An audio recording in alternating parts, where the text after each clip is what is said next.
Good morrow, everyone. I don't know why I set my timer like this. I had it set to the next day. Force a habit. Every time I yeah, every time I set the clock to 12, I usually advance it to the next day. But it is not the next day. It is still today. So let's go ahead and load this back up.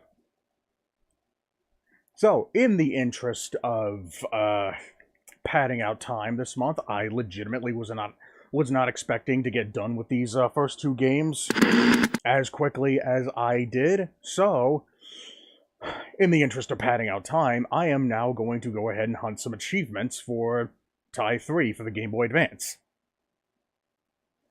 Now, I was not able to find a guide on GameFAQs that reveal the locations of all of these of everything that I need to collect in order to 100% the game, because it sounds to me like all it is just a simple, like, 100% deal.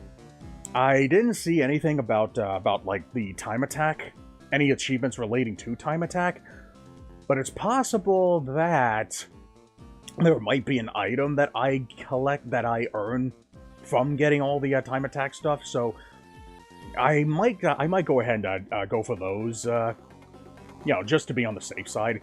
And besides, since they're time attack, collectibles, they're probably not going to take that long to get anyway. So let's go ahead and get started. I'm currently at 59%. Now, I did a little bit of prep work, just a little bit. I didn't really do enough in order to, pretty much get everything just yet. But I don't think I really need to, because I found out that apparently the shadow rings can actually help me with collecting all the, or I guess rescuing all the buildies that I wasn't able to with, because I didn't have the appropriate rings for them. So yeah, now instead of needing the freezer ring and the flamer ring for everything, I can just use the shadow ring for everything. So that means that I can pretty much spend all of my opals just getting this. And I don't know if I'm really going to need anything else. Because I haven't really seen, I don't remember seeing any like, fires or ice blocks, in the shadow levels. I think I might need the shadow laser, though. But let me see if, what, I need to remind myself, what this Zappy Rang thing costs. That way I'll have an idea as to, okay, 1,200, alright. So yeah, I'm probably not gonna need that for anything. That'll be, like, the last thing that I get. So let's go ahead and buy this. And we'll go ahead and buy this. And I think I pretty much purchased everything from the shop here. Yeah, fully loaded. Okay, so yeah, that's everything here. So I'll have to come back for the Zappy Rang at a later time. Luckily, that's not important for anything, so at this point in time, the Zappy Rang has pretty much just become a money sink item. In the meantime, let's, I guess we'll go ahead and get started. I just don't know where to start. I guess, like, maybe the best place to start would be the, I guess the first level, the first area. Oh, whoops. Let me go ahead and take a look at the achievements that, let's see, rescue all the bilbies, destroy all the Quinkan eggs. In mission egg hunt in less than 3 minutes and 30 seconds. Okay. I think maybe what's going on is that this achievement might not be, because I think I might have actually grinded for opals in this level, but I think the achievement might not be triggering properly. But once we get back to this level, then I might be able to like, maybe submit a ticket, in case this doesn't unlock, because I didn't see a clock popping up once once I entered this level. Because I think that was implemented for the purpose of basically keeping track of how long you've been in the level. Alright, rescue all the bilbies, rescue all the bilbies. Alright, collect all bilbies in Secret of the Quinkan, collect all bilbies. Purchase the Zappy Rang, unlock and equip the Stormer Rang. Gotcha, okay. Alright, so it doesn't seem like I need to collect the Goobo juice. Unless, of course, unless they're important for collecting for unlocking the Stormerang. But we'll cross that bridge when we get to it. It's possible that this might be the last thing that we unlock, because I didn't really see any, like, any heads-up, like, completion item in the heads-up display that shows, like, where there is a Goobo fruit. I think that's what it's called. But it seems like all we really have to do is just collect all the bilbies. I'm not seeing any achievements relating to the portraits, you know, the thing relating to the those like invisible blocks. So it's possible that we might be able to get through this set relatively quickly. And by quickly, I mean like within 3 hours. 4 hours tops. But in the meantime, let's go ahead and get started. I guess we'll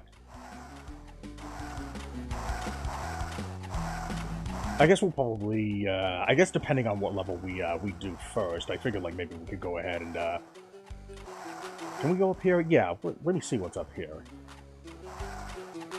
Okay, so this is just a, wait, is this a shortcut, or is this just like going in a circle? I think it's just going in a circle. Okay, so yeah, helicopter heroism, don't need to do that. Oh yeah, speaking of helicopter heroism, I actually, I played that level again, and I actually got the #1, you know, we were talking about speed runs earlier in the last stream, and I basically got it in me to go ahead and speed run that level and get the top spot in that level. Okay, rescued the general. So yeah, we'll just go ahead and do whatever levels we come across first. Okay, I don't think we need to, we don't need to do this.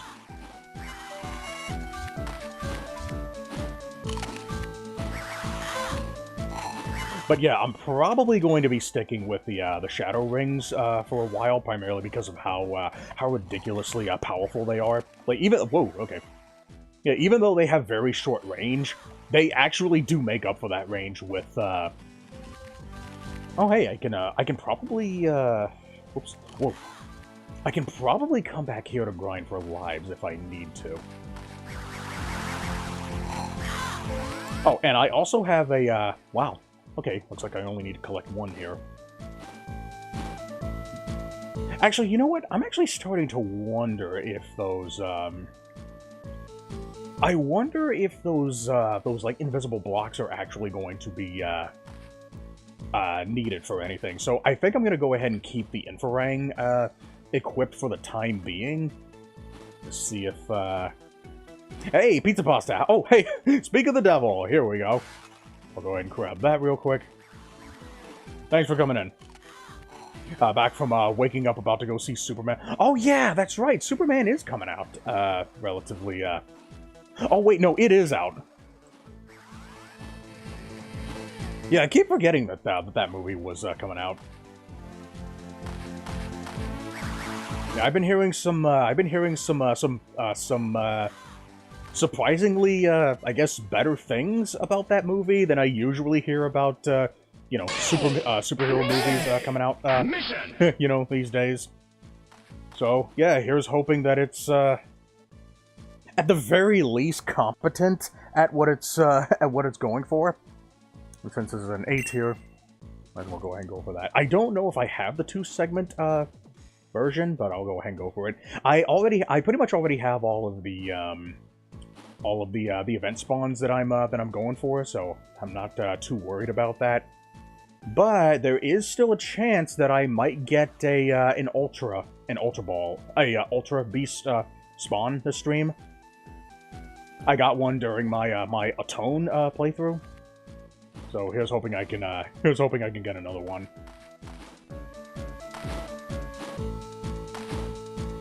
Okay, so let's see if we can find the rest of the bilbies that I need to 100% this level.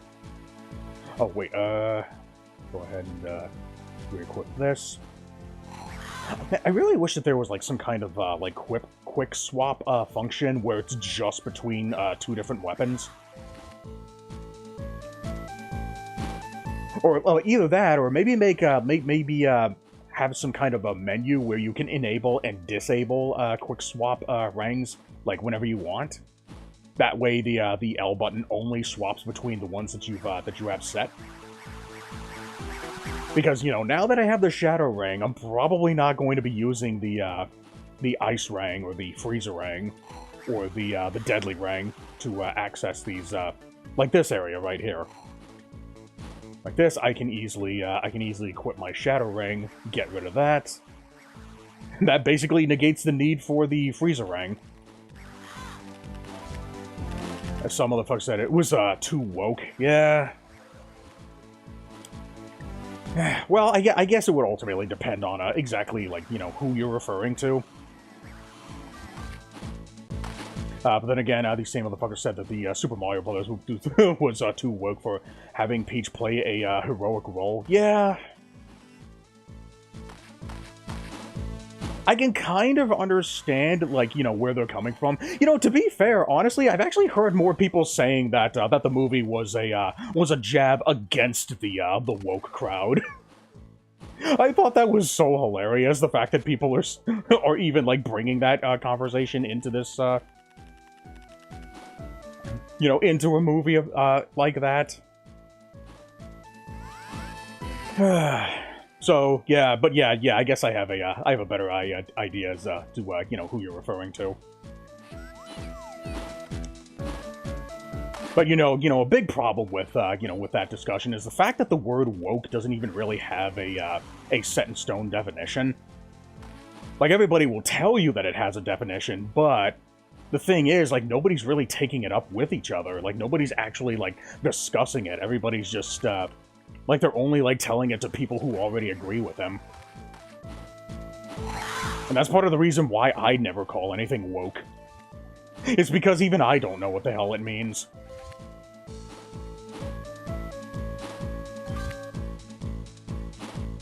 But even then, like, even if it did have a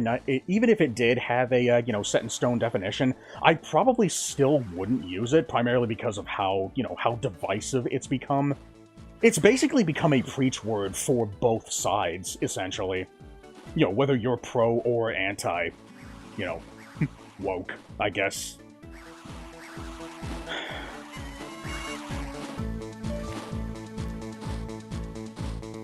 But that primarily comes from my desire to want to seek specifics on things.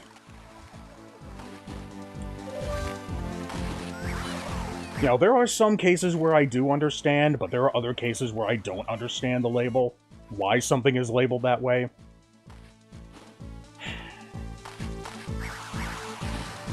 The unfortunate thing about that is that one person's definition of the word is constantly being conflated with another person's definition, which basically makes the word itself, by default buzzwordy. So, but yeah, I could totally, I totally understand the the issue with the usage of the word, at all. But yeah, I haven't really heard any, any opinions. Point being, I haven't heard any opinions on the new Superman movie coming out. Like, I didn't really see anything, I guess, problematic from the, from the trailers that I've seen, the TV spots that I've seen. But I do hope that the movie does actually turn out to be, actually legitimately good and not just, fun. God, I really gotta learn to, let go of this, Alright, so there's that achievement. Let's see, what is the, let's see, is there a menu that I can look at, for the specific level that I'm on? I know there's that. I wonder if I can scroll through that. Let me see. Let's see, what does accept do? Nothing. Lovely. Alright, well, I guess I'll have to, Now, wait a minute. Let me verify something real quick. Can I exit the level and everything saves? Okay. All right. So yeah, I'll go ahead and go for the time attack thing too. Now, the more I play this level, the more I'll be familiar with it. The less I'll accidentally trigger this fucking bite thing that just slows me down. All right. The way I see it, there's two different definitions of woke. The way I see it, there's like 15 definitions. It's just that a lot of them can be, are just, commonly generalized to, like, two different definitions. Wait. Oh, wait, hold on. Here we go. Okay, I might not need the lash ring after all. Let me see. Actually, progressive, the definition the pro-woke crowd uses, and two, extremely pandering to minorities, the definition that the anti-woke crowd uses, and the pro-woke crowd doesn't understand. Yeah, those are two different, like, generalizations of what the word woke means. I would probably say, like, maybe something more specific would be, like, one definition would basically be something that just features a character of minority status, whether it be black, trans, or whatever. Oh, you gotta be fucking kidding me. God damn it. Alright, I guess I gotta look for a button.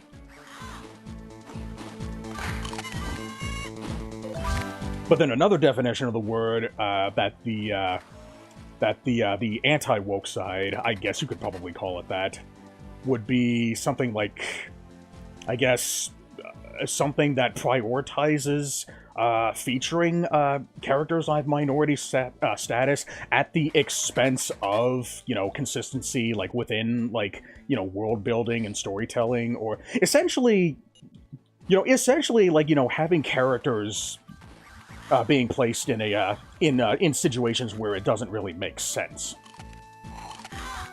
I specifically, remember one person's definition of the word basically being, I think it went something like an aggressive push for diversity, equity, and inclusion, usually on the basis that anything lacking those three things must be a result of, I guess, societal discrimination, I guess?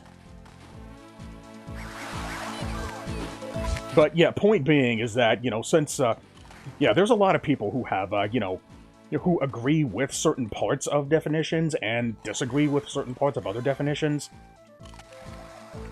Point being is that, there are people who use it charitably, some people use it uncharitably. People using that word, charitably, can you imagine? Oh,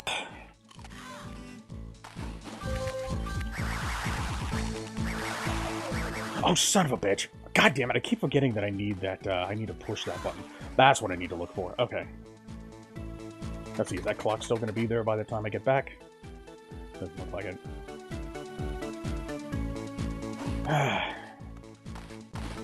But, it's also part of the reason why, oh, god damn it, yep.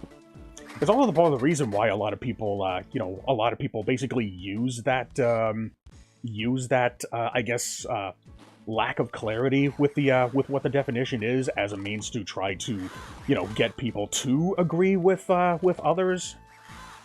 Which, in and of itself, is kind of a, I guess for the lack of a better term, a scummy thing to do.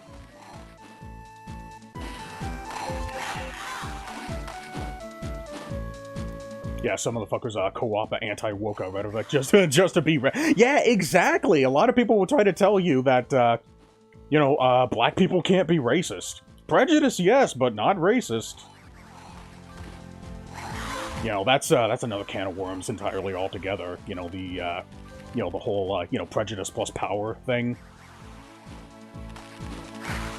Okay, so now it's not here. Come on, speed through. Oh, wait. Okay.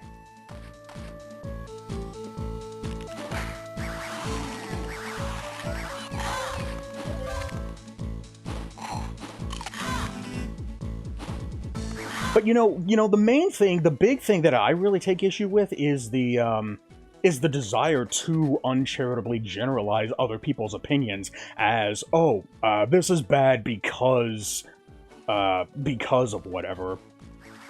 Like, on the one side is being... The one side says, God damn it, how fast do I have to beat this level? I might need to equip a different rang.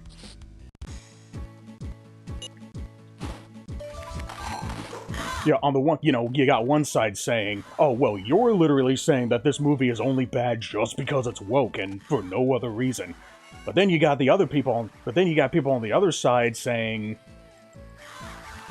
well, you think that this so-and-so is bad, because the character, could have been, trans or gay or whatever. And for no other reason. Like, it's true for both sides, man. You know, that's something that I really wish that, that more people would be talking about. You know, nobody really seems to be talking about, like, what is the other side actually saying? You know, a lot of people think that, that they're talking about that, but they're still only, like, generalizing the other party's, arguments in, you know, such an uncharitable manner, and primarily for the purpose of entertainment. You know, so many people have gotten so, you know, so used to, you know, entertaining others at the, you know, other people's, you know, expense. In fact, you know, that's kind of the main reason why the country is so divided. You know, when it comes to this, you know, kind of thing. You know, it's gotten so bad to the point that... What the hell is that noise? Jeez. Like, it's gotten so bad to the point where now it's basically just become an acceptable thing to... You know, create those kinds of uncharitable generalizations. And nobody seems to notice it. Come on, like, how fast do I have to do this?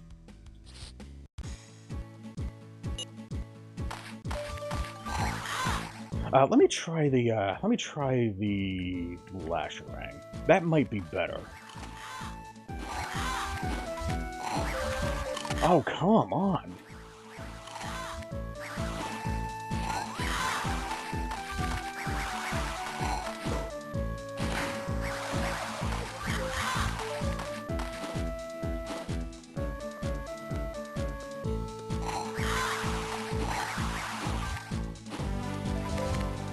You know, you hear, you know, so many people get used to saying things like, "Oh, you only hate me because you only hate me because I'm white," or "You only hate me because I'm black," and both sides are all like, "No, that's not it at all." But neither side wants to listen, and that's primarily because of the vocal minority of people who are being, you know, uncharitable. Like, it's making the rational people on both sides look, you know, as bad as each other. And I think, like, maybe the main reason for that is because, like, nobody on either side is willing to, you know, call out the idiocy on their own side. And because they're not willing to do that, like, I get it. Like, you don't want to have to deal with people, you know, people on your own side, you know, just to save you the headache. But you can't substitute that with, oh, let's just call out the idiots on the other side instead. For content, yeah. Like, both sides do that, man. And no, it doesn't matter who's worse. What matters is that you both do this. There's a difference between Ariel being black and Snow White being Latina. Ariel's race does not matter in this grand scheme of the in the story, but it does kind of matter in the grand scheme of the world building. Now, I haven't seen the movie myself, but I do find it, at the very least, a little odd that that Ariel being black, while her father is white, and the rest of her sisters are like all these other different, you know, nationalities. Like, doesn't that sound a little, like, inconsistent, though? Like, the only explanation that I can think of is that either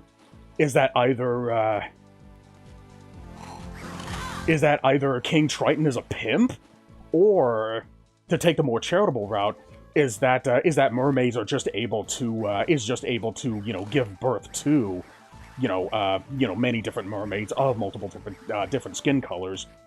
Because you can do something like that. in the realm of fiction. But either way, like, you still need to be able to explain that. And if you don't explain that, why wouldn't a certain subset of people be on edge, regarding the casting of, regarding the casting of that movie? Not to mention that, not to mention that I don't think anybody would even really have a problem with Ariel being black if the story took place in some place like, the Caribbean, or, a world where it would make sense for, black people to inhabit the place. It's not, that's something that can't be easily, that can't easily be generalized as just, oh, you only hate this movie just because Ariel's black. Like, that is a very uncharitable way of putting it. And even Snow White being Latina isn't even why it sucks. Yeah, that I do agree with, especially considering that that you kind of had to change the reason why her name is Snow White. But it's still a terrible reason, having to rely on the weather of the day that you were born as. Like, can you imagine somebody being named like Heavy Rain or something? Just because of the, the circumstance of when you were born, or what was going on while you were born. Ariel's dad was white. Yeah, you do have a point. Yeah, but yeah, point being is that, the point I'm trying to make here is that it's, most of the time, like, whenever people say, oh, it's because you're this, it's because of one thing, it's because you're whatever, like, one-word generalization. It's, most of the time, it's never that simple, and a lot of people have completely forgotten that. Now, I did recently see Snow White, the live-action movie, and I personally don't really have an issue with, Rachel Zegler being cast as Snow White. My issue with the movie is that, like, all the changes that were made for it, like, I don't, and that's another thing, too. I don't have an issue with the movie being different, because, we all come up with unique interpretations of stories all the time. Otherwise, like, everybody would, otherwise I'd have an issue with, I guess, Sonic Boom. I'm trying to think of, like, an example if I have seen, where the characters are, they have, they behave a little differently, or they have, like, different, I guess, like, aesthetic styles or something. But yeah, if I was gonna hate a movie just because it was different, like, I'd hate Sonic Boom for that reason. But no, the main reason why I don't like the live-action Snow White movie is just because it's just bad. Snow White, being cast by a Latina actress has very little to do with it, if anything at all. Because when the in the original movie, when the mirror is describing Snow White's appearance. In the original movie, he described her, her skin color as being, white as snow. So they kind of had to, remove that in order to compensate for, Snow White being, being the skin color that she is. But, one change that doesn't, a bigger change that makes even less sense is the fact that, Snow White being essentially, the fairest in the land. Like, in the original movie, when the evil queen was asking, who's the fairest one of all, and the mirror says, famed is thy beauty, majesty, but hold, a lovely maiden I see. Technically one could argue that, in fact, that's my argument, is that both the Evil Queen and Snow White were actually just as beautiful on the exterior as each other, just in their own different ways. The Evil Queen has a more, matured, beauty to her, and Snow White has a much more, like, innocent-looking, I guess naive-esque, looking part of beauty to her. But the reason why Snow White was considered fairer than the Evil Queen is not just because, she was beautiful on the outside, but she was beautiful on the inside as well. You know, she excelled in both definitions of the word. So removing that, basically removing that also from the live-action remake, you know, primarily because, like who the hell can actually look at Rachel's, you know, say, you know, regardless of what you think of how Rachel Zegler looks, you know, by herself, you'd be pretty hard-pressed to say that she looks, you know, anywhere close to being as beautiful as Gal Gadot. You know, the characters, you know, both characters looking beautiful, they both played a very integral part of the story. And it also ultimately led to, you know, in the original movie, or I guess in both movies, you know, that's ultimately what led to, you know, you know, the evil queen essentially, you know, being driven to want to kill Snow White. And it also kind of makes a point with the whole, you know, making the potion that the evil queen does, where she, you know, makes herself ugly for the purpose of, you know, disguising herself. It was also, it could have also, you know, served as a metaphor that, you know, that the queen's, like, inner ugliness has, you know, essentially, you know, bled out into, you know, being externally ugly.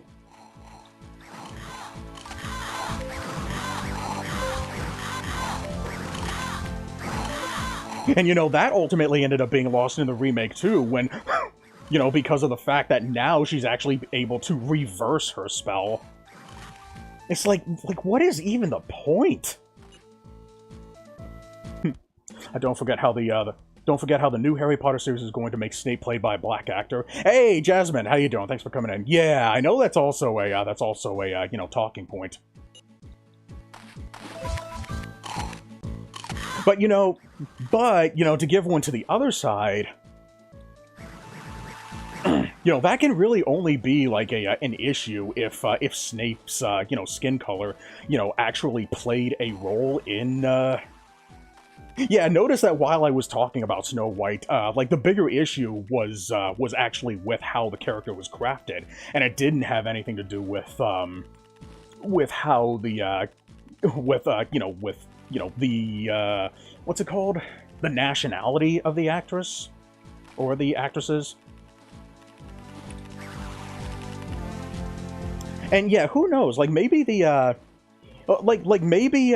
maybe this version of Snape might actually be, might actually play a very, you know, a very good, I guess, character as well. But point being, you know, because of how often, especially because of how often a lot of these movies have just been, you know, not very good, you know, in terms of, like, whether it be through, like, story writing, or character development, or world building. You know, that tied with, you know, the desire to cast, you know, characters of minority status as other characters who used to be white previously, you know, race swapping, essentially. Like, you gotta try to, you know, understand things from their perspective. You know, both sides have to understand things from both sides' perspective. Like, you know, it can't just be a one-sided thing. Like, why wouldn't people be on edge? At the very least. And of course, yeah, like, ultimately, when the movie does end up coming out, then, yeah, the intrinsic quality of the movie of itself will, you know, it'll basically speak for itself, you know, by the end of it all. But, you know, because of how often the movies as a whole have just been so, you know, poorly received, you know, by people, you know, with standards, you know, why wouldn't they make that connection? You know, especially considering that, you know, a lot of these actors and a lot of these, you know, directors and writers and such have actually gone on record to say, you know, that they have actually gone on record to, you know, point the finger at, you know, racism or sexism, or just bigotry in general for the failures of their movies. I mean, look at how poorly Doctor Who is performing right now, you know, for that. And I think the director essentially did the same thing with that. I don't think I need to talk about, you know, Rachel Ziegler, not shutting the hell up about, pretty much anything. Whether it be injecting her political beliefs into, promoting the movie, or just flat out shitting on the original movie. I don't think I need to introduce anybody to the weird meme that pretty much became infamous. Disney's been striking out on their live-action remakes, and it took some motherfuckers until Lilo and Stitch. That it's more complex than just the MC's a different skin tone than bad, right? And now you got fucking DreamWorks jumping on the bandwagon with the live-action remake bullshit, and that's because of how financially successful these movies have become. I'm quite good. Thanks for asking. Yeah, thanks for coming in, by the way. Yeah, I just kind of started, talking about this because I've never actually talked about this before. The issue that fans are having with the new actor for Snape is that he is hated by lots of white actors. He's going to be hung by James Potter, and many are worried that it will be portrayed as lynching. Yeah, right. Yeah, that's just another another example of people tying things to malicious intent where it doesn't exist. Oh, you clearly have an agenda. That's not always true. Like, sometimes it's true, but you kind of have to treat it on a case-by-case basis. Now, I'm not entirely familiar with the other story with the whole Harry Potter Snape thing. But point being, it's very easy to come to the conclusion that you know everything about what's going on when you might not actually, when there could be pieces of the story that you might be missing. And that's primarily because it's just easier to just form an opinion as soon as humanly possible. Just for the sake of telling everybody that you have an opinion on this. And then there's also the moral component of forming opinions. The fact that people like to moralize opinions on things as well. That also kind of drives into wanting to be part of the crowd. Wanting to be essentially wanting to be right on something. Regardless of which side you're on. Thank you. And how he calls a Voldemort master. Ah, right, yeah. But that's what people do. People try to fucking, they try to stretch to find connections in places where it doesn't exist.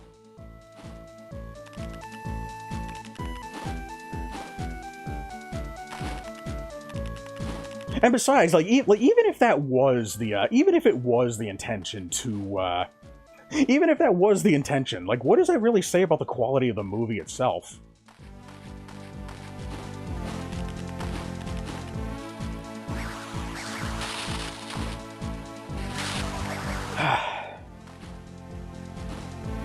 But yeah, point being, yeah, the grander point that I'm trying to make here is, I know it's a very cliche thing to say, and I'm sure that some people are sick of hearing it, but it's true for both sides. Try to see it from the other person's perspective, and don't just come up with a and try to hear it directly from the horse's mouth, and don't just come to an uncharitable generalization of what the other side is saying. I mean, look at somebody like Rockman 6MI. Even though he and I disagree on a lot of things politically, we still get along relatively well. He still comes to my he doesn't come in often.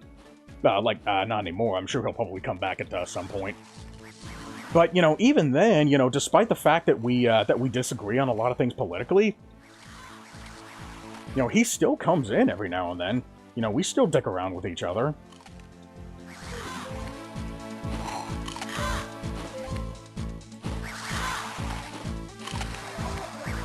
So, that's the kind of thing that I really want to aim for. I want to aim for people who have, different, political opinions to still be able to,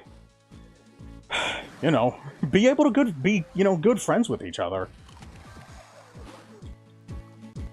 We shouldn't try to, Wait, whoa. You know, we shouldn't try to, make each other look like, unreasonable, asshats of each other, just because we, think, different things.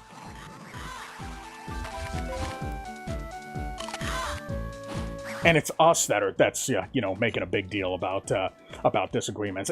I don't believe in this idea that topics themselves are toxic.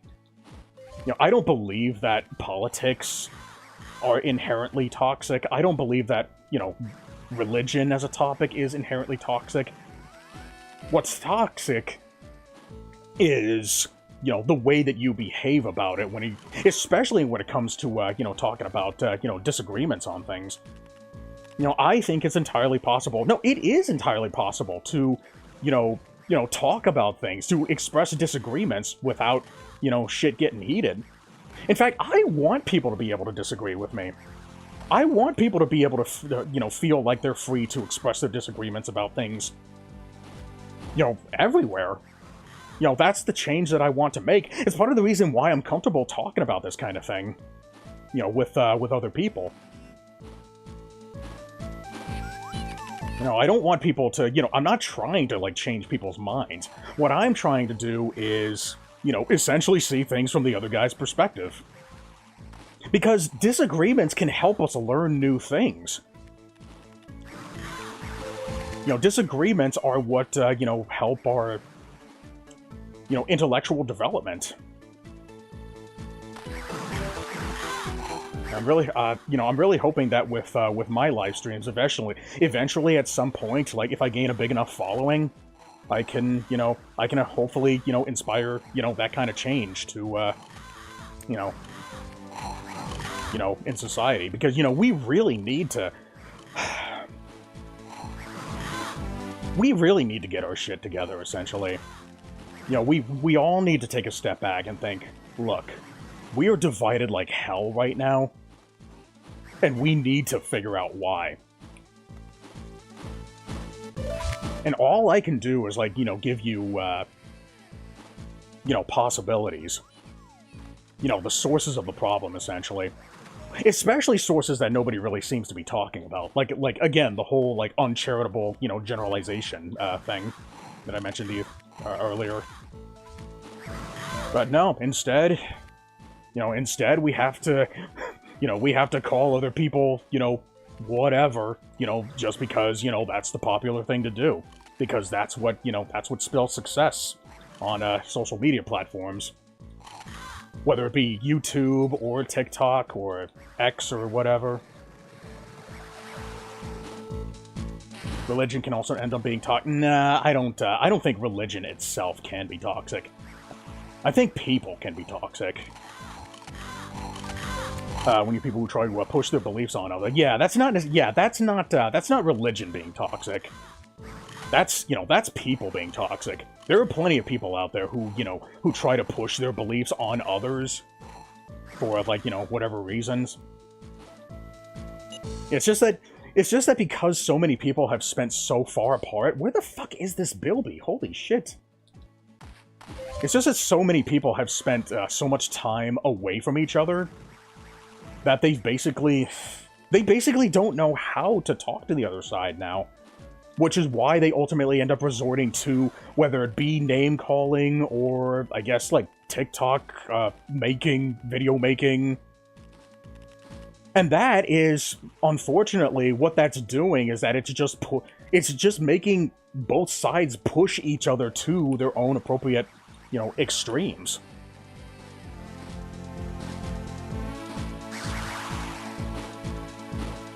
It's very depressing, that we've gotten to this point.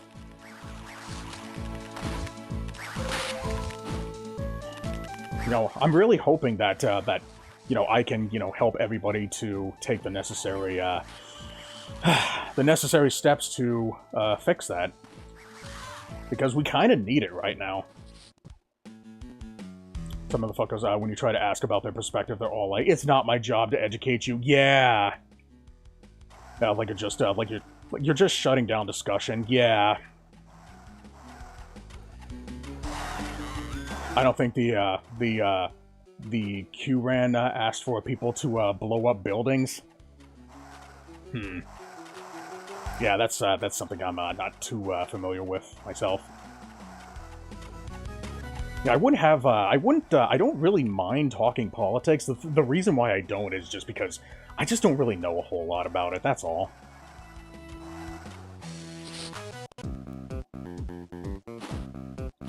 Let me see if, I think the reason why I'm having such a hard time finding this last, Bilby is because I need to upgrade my, my Lasherang to the Warparang, and I think to do that... Let me see, do I have it already? Let me see. No, doesn't look like it. Ah, well. Alright, so I think I might need to find more, I might need to Oh, wait, hold on. Do I have enough, opals to, get this last thing while I'm here? Oh, yes I do. Alright, I guess I'll, go ahead and buy that and get at least some achievement.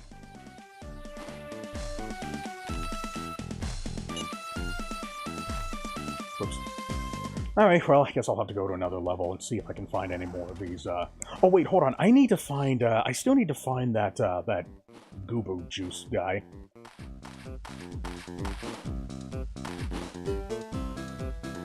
I don't suppose he's actually here, is he? Nah, he's probably not here, so... So I might need to go to the next area, then.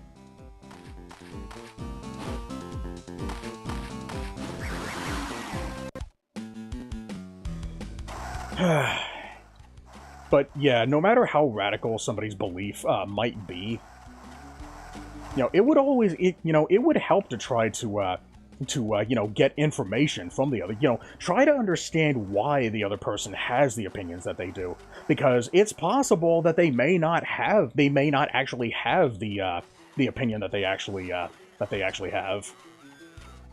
It's possible that maybe there's actually a bit of nuance to what they're saying. You know, whether you're woke or anti-woke, or I guess anti-woke. I think that would be a much more appropriate way of putting it. Because, like, let's be honest here, I don't think anybody actually thinks that they're woke. You know, especially these days, since you know, since the word is primarily used to define, you know, something bad, essentially. Like, nobody actually thinks that they're, you know, bad. How bad? I'm sorry, I'll stop.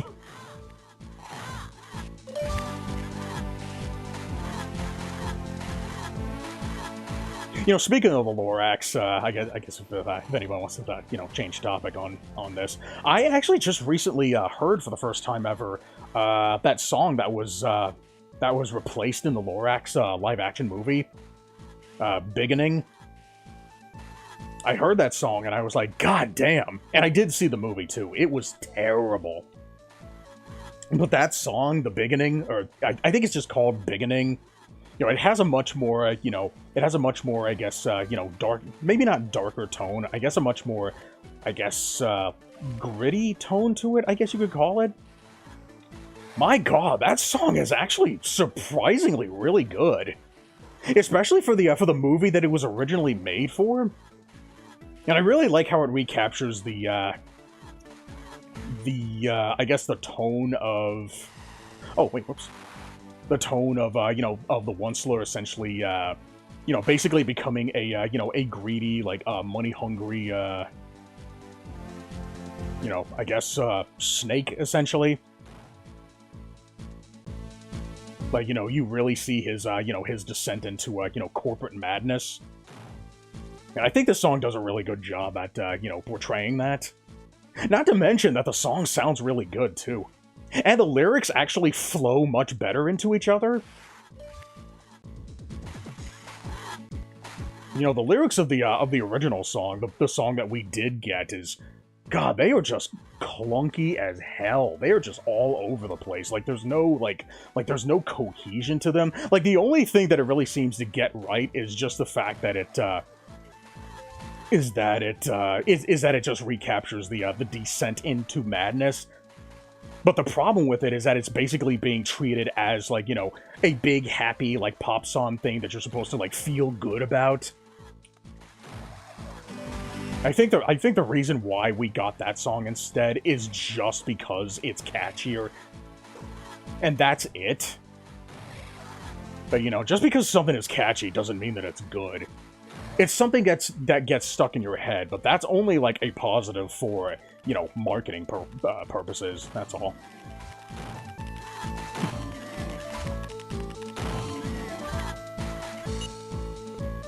Okay, let me look for this, let me go ahead and look for this, god damn, I got a lot of bilbies to look for, but I don't have any, hidden blocks to look for, so that's good.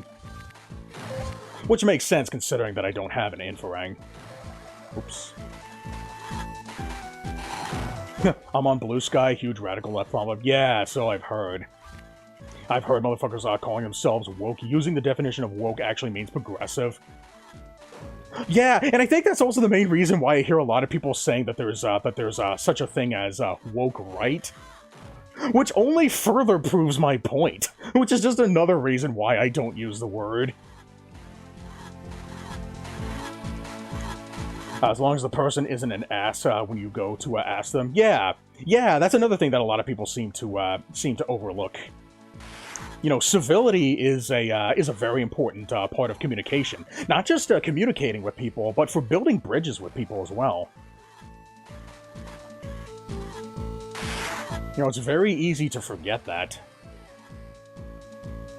You know, it's very easy to, like, you know, if you present yourself in an assholic way, like, even if you're 100% right and the other person is 100% wrong, you know, without civility, it's not going to matter who's right or wrong. You know, we're not robots.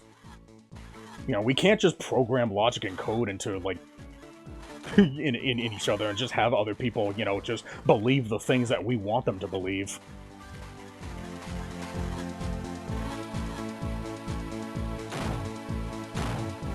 Oh, wait, whoops.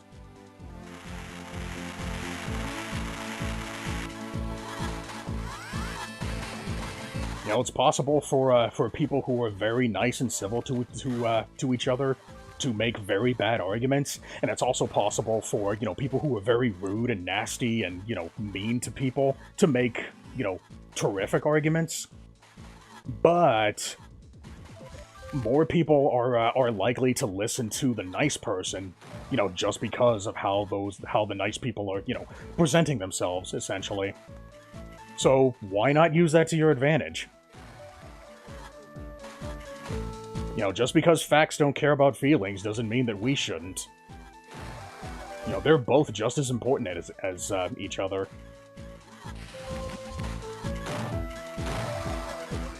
Yeah, I think you actually told me that you were on Blue Sky earlier. I was actually thinking about maybe making a Blue Sky account myself, but I'm probably not going to utilize it much. You know, primarily because of the the limitations of characters that you can put in one post. Because I know that Blue Sky was essentially supposed to be like an alternate Twitter, essentially. Oh wait, hold on. Let me see what's back here first.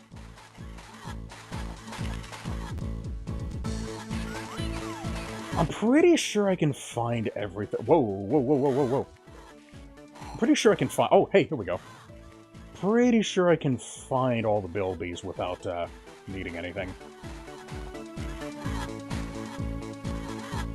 Motherfucker, at least try to acknowledge the fee. Yeah, exactly.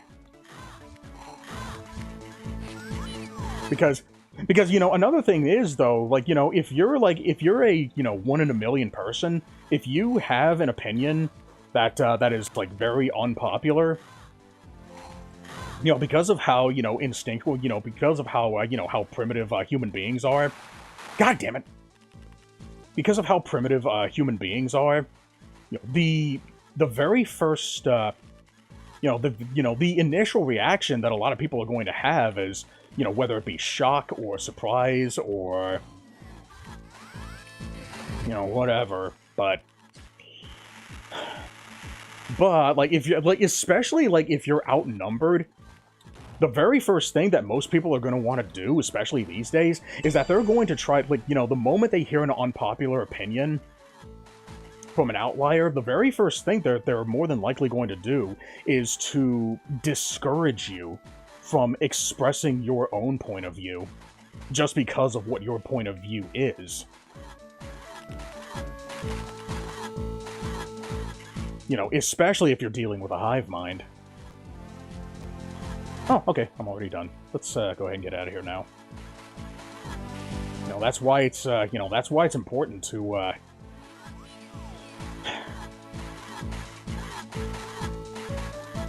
that's why it's important to you know, understand you know, how human beings behave.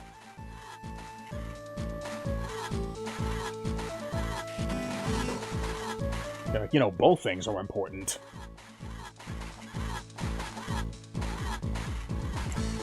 Oh, that was a female? God damn it. I don't think I have a female Pilswine.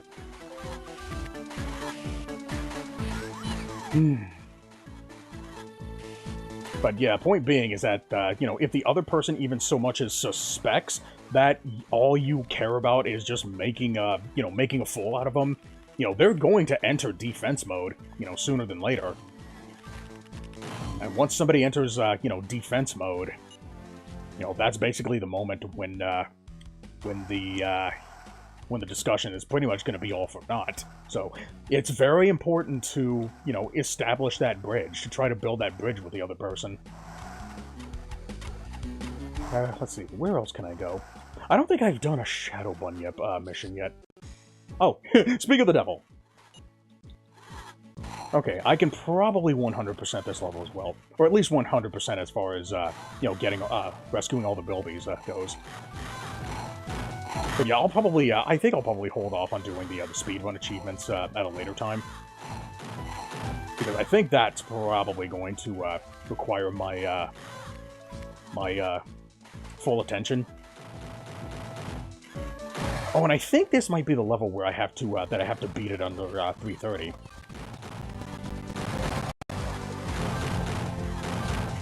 Let me see. Let me try out these new weapons, by the way.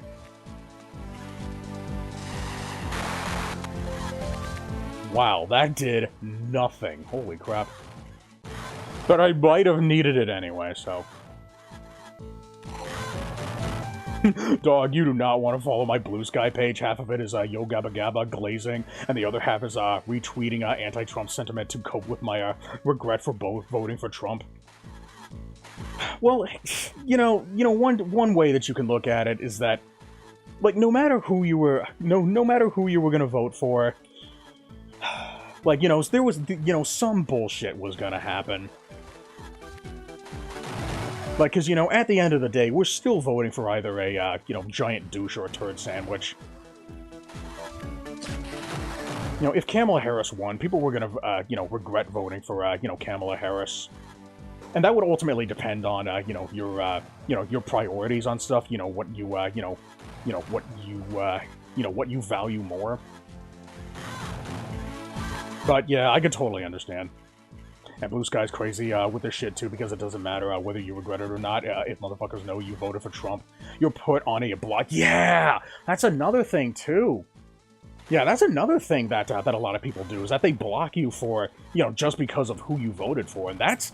You know, that didn't used to be a thing. You know? Okay, I think I can, let's see, can I do, this?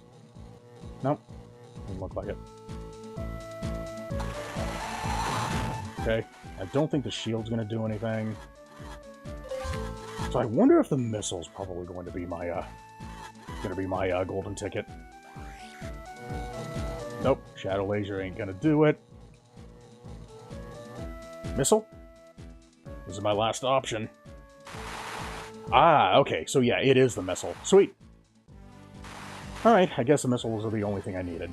But I did need to buy everything else for the achievements anyway, so... But at least I still have my, my shield here, so I think I'll probably go ahead and equip that. You know, just to see how this thing works. Oh, okay.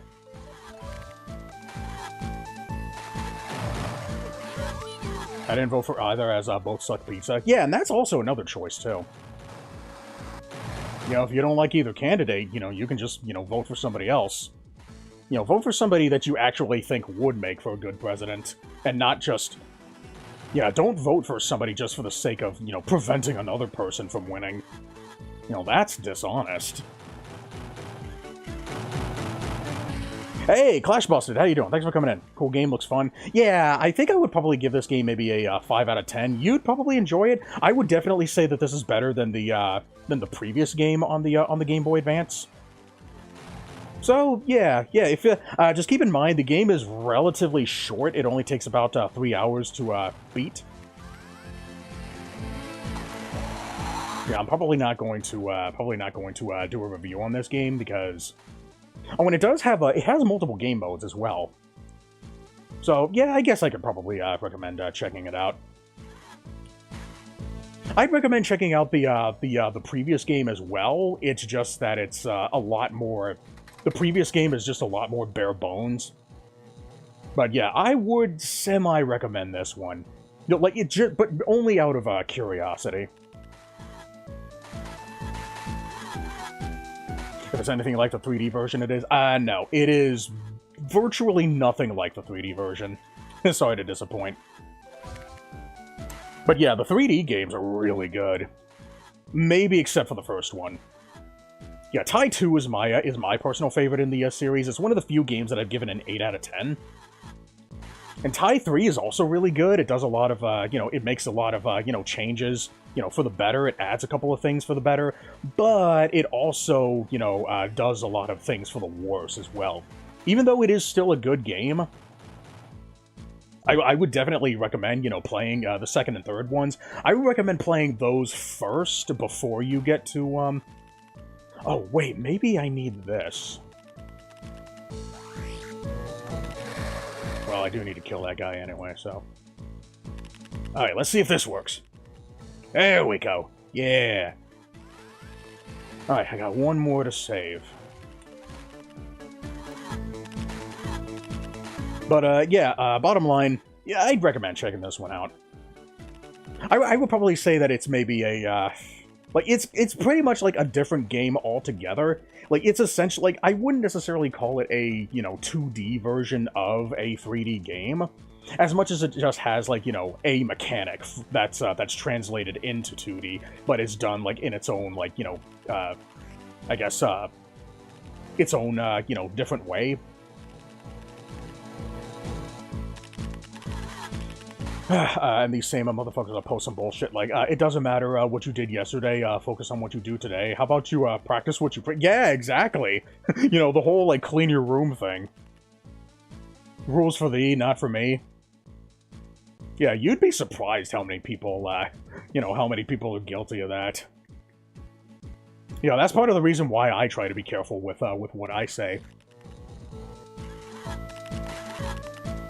You know, I'd like to think that it's been working out for me relatively well. You know, I'd like to think that I've been you know, building bridges with you know, people that I disagree with. You know, especially in topics that many people deem you know, toxic.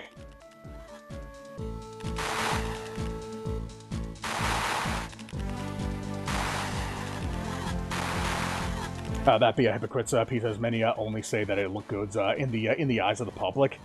Yeah, there is truth in that, but I think ultimately what that comes down to is that they're being conditioned to say things without actually understanding, like, what it means to you know, actually do those things. Oh, I'm always nice to people. Meanwhile, ha ha ha, look at this dumb shit. Ha ha ha. Cope, cope, cope. Yeah, cope and seethe. Yeah, just coping. Coping and seething.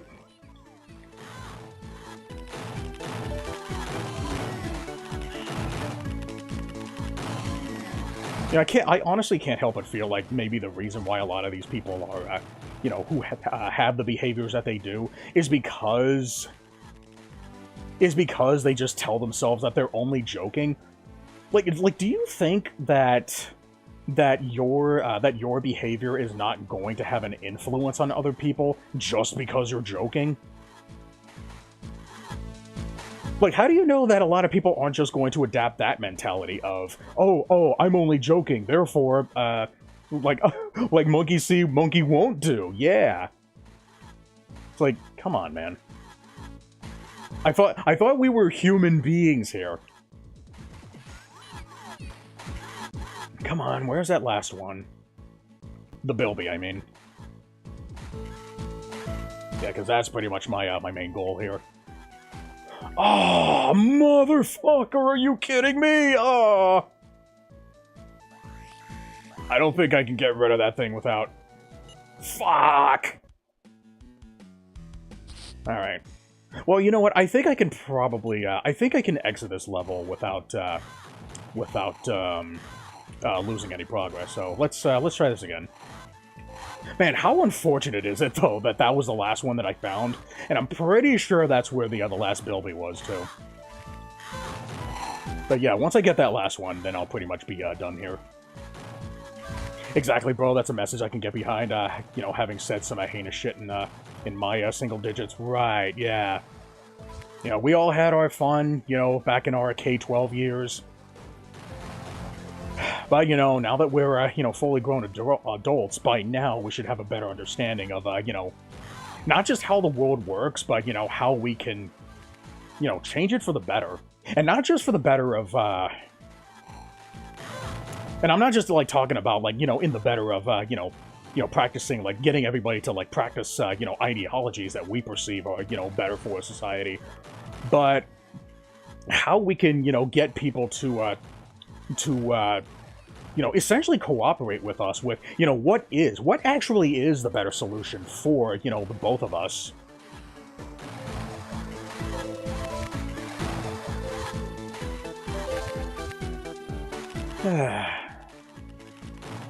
So,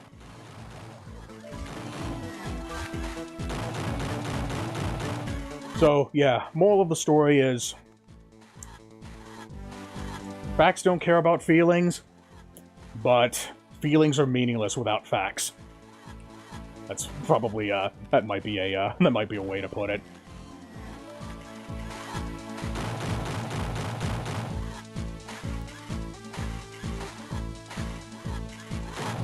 I haven't put a whole lot of time in, you know, thinking that one through, so that might be, there might be a problem with that, that idiom. I was probably just talking off the cuff there. But regardless, I'm glad that I had this talk. You know, I'm so happy whenever I, you know, whenever I have these, you know, these kinds of discussions with people. Because it kind of goes, because what that essentially proves is that, you know, it works. It can work.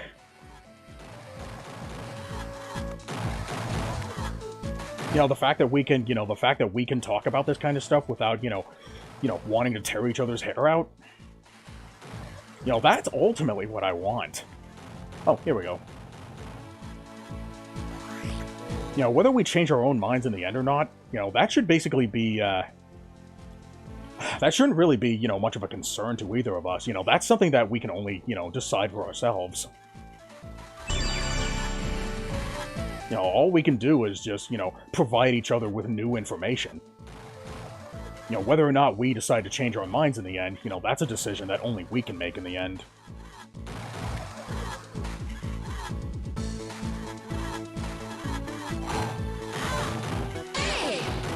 One thing I hate seeing is when people say something toxic, and they say that they are joking, that they assume that that you know they are. Yeah, that's another issue that I have.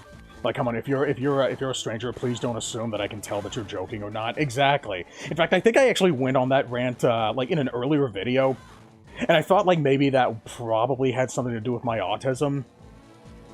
Like like it might just be because like I personally was just having a hard time being able to tell if somebody was you know, being facetious or not. Because, you know, if you say something, and a lot of people, you know, enough people are wondering if you were joking or not, You know, that basically means that you presented it in a way that just, you know, isn't clear to people. Like, yeah, it's obvious to you that you're joking because you're the one telling the fucking joke.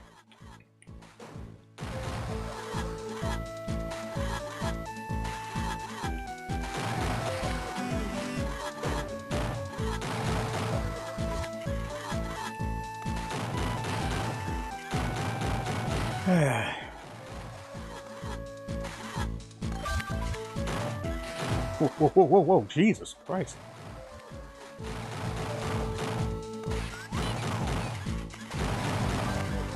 You know, what ultimately matters is that, you know, if you want people to, you know, if you want people to know that you're a joke, like, it's not even just, like, the way that you present your joke, it's also, you know, the joke itself. You know, it's the words that you use to structure the joke. You know, it's the way that, you know, the tone matters, the vocabulary matters, you know, presentation matters. Oh, there we go. You know, it also, you know, it kind of goes back into the whole, like, you know, civility thing that I was, you know, talking about as well. You know, the same thing could happen, you know, the same thing applies to, you know, whether or not you, mean something. And it also applies to, oh, excuse me. Hold on a second. Hold on. Ooh. Ugh. Wow, that came out of nowhere.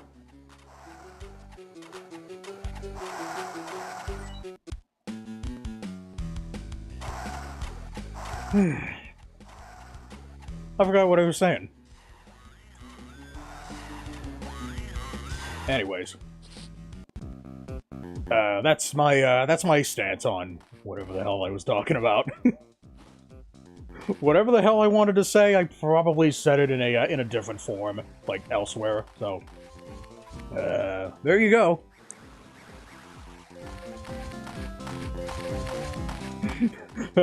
I gave everybody the answers to their, math tests. We can all go home now. Goobo Berry. Flame Bunyet. Goobo Berry. Explosive Bunyet, okay. Okay, let's see. What do these apply to? Ooh, the store. Okay, so yeah, here we go. All right, so yeah, this was the only, that was the only, you know, rang achievement that was tied to what I needed to do. But what I really need is, okay, I can put that on. Okay, Flamerang. Yeah, what I really need is to upgrade the Lashrang.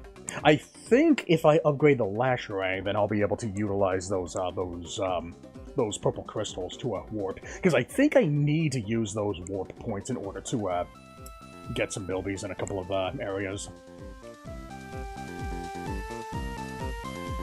I think I'll probably stick with maybe the Infrarang.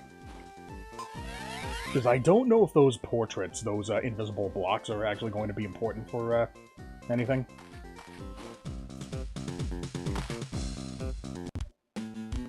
All right, I guess I'll just look for some more Goobo berries. I think that's what they're called, right? Find the Shadow Ring. Oh wait, no, I think this is the third area. I want to go to the second area. Because I already spent 1 hour in the first area, so I want to go ahead and spend a good amount of time in the second area before I go down there. Yeah, because that's the area where you actually need to have all the special boomerangs in order to like access stuff. Dennis's Dilemma. Okay, yeah, I already did this one. Yeah, like I said, I'll do the speed run things later. They're probably not important. So I'll probably save those for last. Find Mori.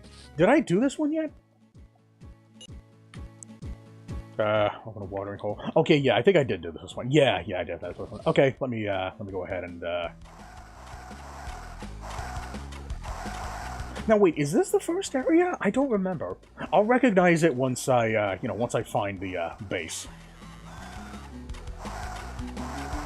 Yep, this is the first area, so I need to go to another place.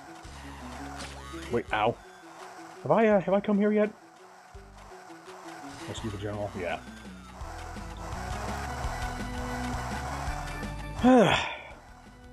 Well, that was a good talk. I managed to, you know, get a lot off of my, lot off of my chest. I still have another highlight video that I wanted to make. I haven't really found the time to do so, because I've just been you know, really busy doing other things. I wonder if if it's like in here, you know, that road to the second area, and then I just like warped somewhere. Because I do know that it's to the right somewhere. I just don't remember like how to get over there.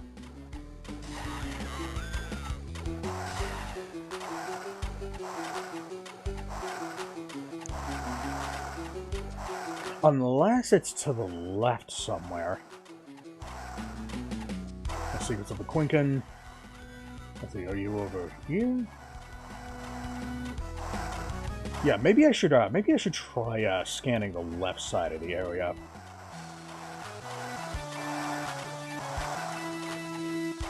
Danger and danger. Yeah, I'll deal with all this, you know, in the last hour of the stream.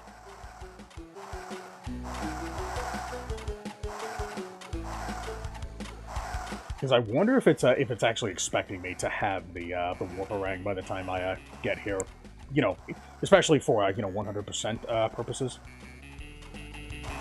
Where in the world is it? God? Why doesn't this game have like a mini map? Jeez.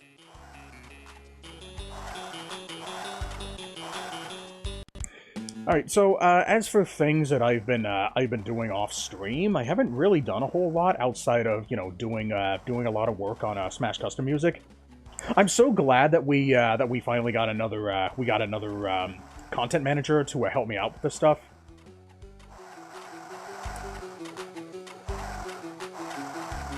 Yeah, there's a lot of, in fact, I think he actually finished up the rest of the 2024 uploads, so... That's good. That puts my mind at ease. You know, not to mention the fact that he actually made his own uploads of the, you know, of most of the music that was missing. You know, he did music for, you know, he made BRSTMs of Caravan Stories, both Windjammers games. He did the music for Ninja Turtles, Shredder's Revenge. Oh, come on. Don't fucking... Come on, we're not doing this.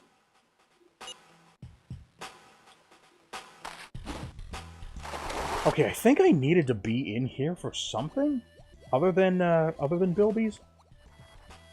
But either way, we're here. We're doing so. Oh, okay. We have an auto scroller. So yeah, that puts my mind at ease.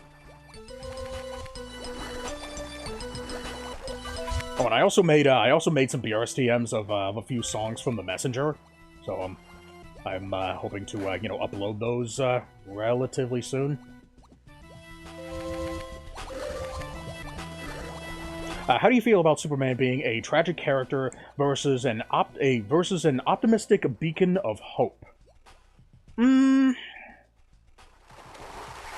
I personally wasn't really much of a fan of Superman to begin with. Believe it or not, I personally believe that Superman would actually you know, be better as a villain, you know, kind of like how he was in the Injustice games. You know, having somebody who's like, you know, all powerful, and the only thing that can, you know, keep him at bay is, you know, Krypton.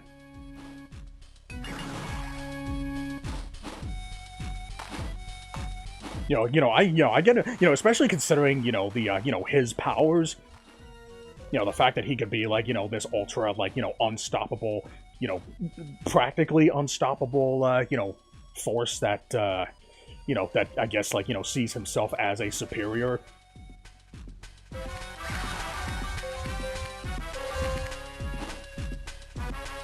But, in terms of a good guy, Shadow Chassis is especially important for the story, and the only one that can, you know, significantly harm the final boss. Oh yeah, especially important for the story. Oh, the Shadow Ring? this thing?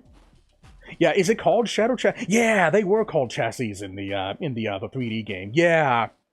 Like, it really sucks that I think I went, like, half an hour fighting the final boss without knowing that.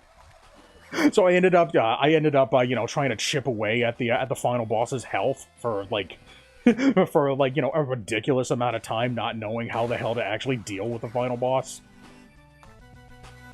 And I think part of that was because I wasn't even really, you know, paying attention to what was happening in the story, so I ended up, you know, overlooking the whole Shadow Ring thing. That can significantly harm the final boss. Yeah, God, it really pisses me off that that didn't occur to me earlier.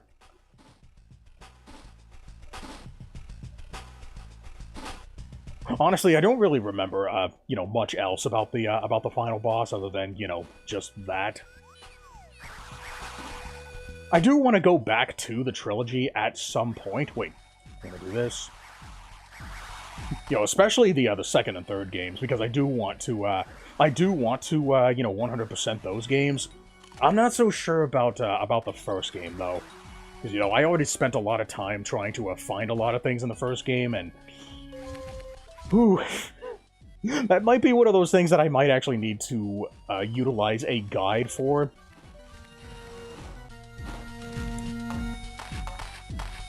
Oh, wait,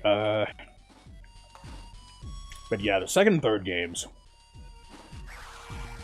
I would probably call them both overlooked and...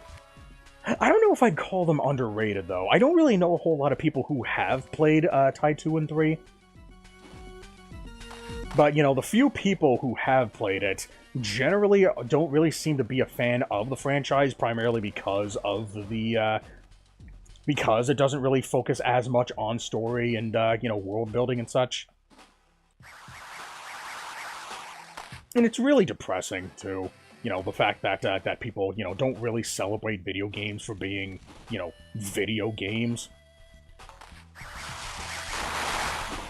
It's part of the reason why I try to recommend, people, you know, play, the second game, either the second or the third game, before they get to the first one. Because, understandably, the first one might turn people off of the rest of the franchise, thinking, oh, it's just more the same. Like, no, dude. You know, Tai 2 changes up, you know, a lot. And Tai 3 changes up, you know, a couple of things, too. You know, it has the same, I think it actually, I don't think it has, you know, as degree of a change as, say, the Sly Cooper series. But, you know, it is different enough to, you know, to warrant essentially being, like, I guess you could say maybe the Forza Horizon of the Tai series. Okay, I think I can use this. Wait, did I not need this? Ah, here we go. I need this. God, why does that sound so loud? Grenade Man, syndrome. That felt good! I said Superman was one of my favorites, and motherfuckers called me basic, as if a lot of people actually like Superman. I mean, most people lean to Batman and Spider-Man, myself included. If anything, Spider-Man would be the basic choice. Yeah, yeah, I'd probably say that that Spider-Man is a more basic choice than Superman as well. I do agree with that. I think, like, maybe another thing, too, is that I'm not entirely familiar with, you know, Superman's story beyond, you know, the fact that he was born on a different planet that blew up. And, you know, Spider-Man is more of just, like, you know, a nobody kid who basically just got his powers from, you know, a radioactive spider bite.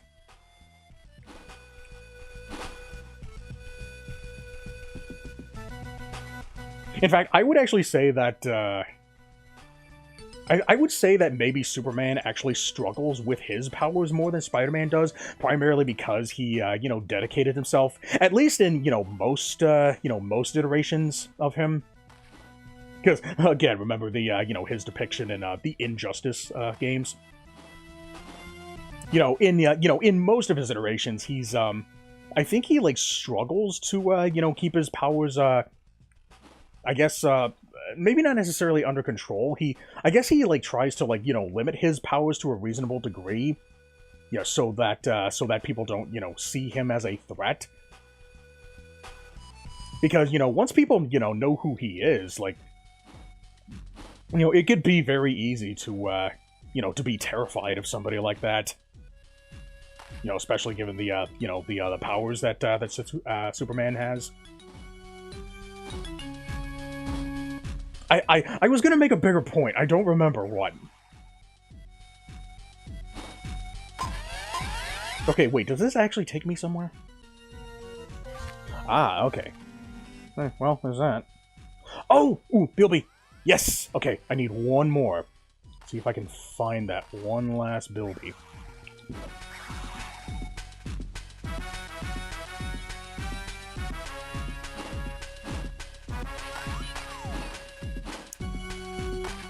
But anyways, to answer your question, would I prefer Superman as a, as an optimistic beacon of hope, or basically another Batman? Oh, okay, that's an uncharitable way of putting it. But you get my point.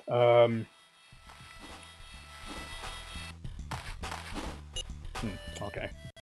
Alright, so yeah, I have one more that I need to find. I wonder if maybe I can find it. I don't remember seeing any, I don't remember seeing any, crystals anywhere. So it's possible that I might be able to, get the rest of the Bilbies in this level.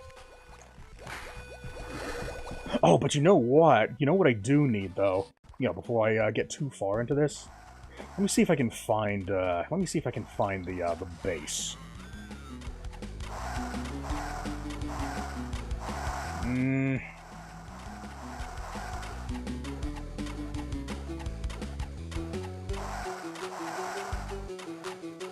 Okay, no, it's probably not gonna be here.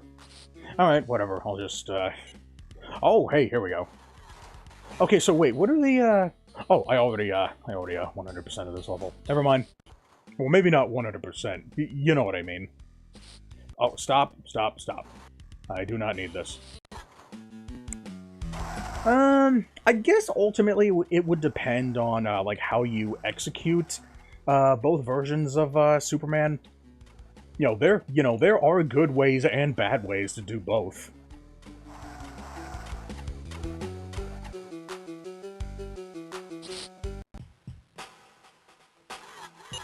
Oh, okay, so yeah, this is the level where I have to do the, Oh, wait, no, maybe it's not. No, I think I already got this achievement. Where I essentially have to speedrun the level. But speedrunning is not really a, priority right now. I need to find Bilbies. So yeah, I'm not entirely sure how I can answer that question. Like even if I was going purely on a vibes basis, like even then I can see both working as different different versions of Superman. I guess maybe I would have a bit more of a bias towards the Beacon of Hope version of Superman, primarily because of, like, even with the when you take into consideration his capabilities and how he has to limit himself to keep people of Metropolis safe. The fact that his optimistic nature basically shows that he doesn't really let that bother him, and I think that's actually a very good message to you know, echo to people.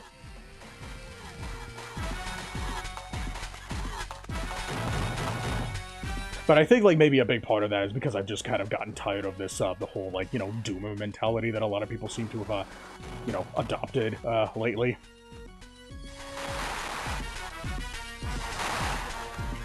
Like, maybe if we were living in a different, like, time frame, my answer might be different, but I would have to, think about that for a little bit. So yeah, for now, I'm kind of the, I would kind of go for the, the optimism, route. But, like I said before, there are good ways and bad ways to do, both.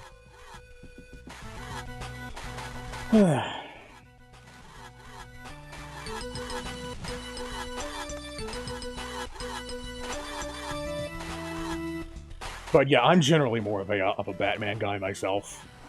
Spider-Man, I used to be a big Spider-Man guy, but in fact, I think I actually have a, I don't remember if I still have, like, that caricature of me being drawn as, Spider-Man.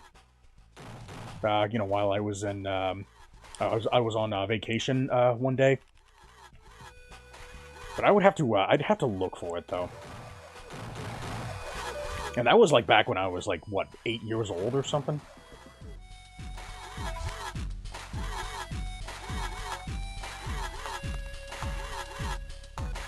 It was honestly kind of unfortunate that I never got to finish, Into the Spider-Verse. I only saw, like, the first half of the movie.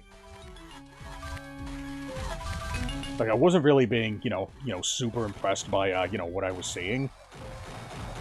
I did like the, I thought the animation style was, pretty good. I did like the, the motif. I wasn't really a fan of the low frame rate, nature of the animation.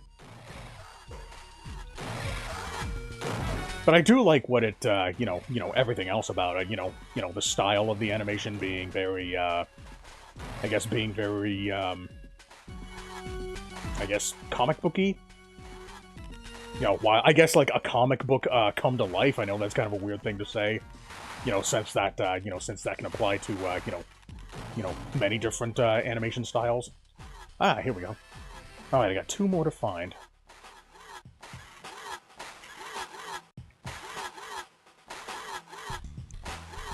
And I also liked the, the different variations of, Spider-Man that were, presented and how they all, like, interact with each other. It's just the, I guess it was just the story that wasn't really gripping me. But I do like how, Miles was, characterized. I'm just not sure about his, I'm just not entirely sure about his, development. Like, there's a couple of different, facets that kind of put my, my opinion on that movie in the maybe category. I heard that apparently Across the Spider-Verse was much better. I do want to see that at some point.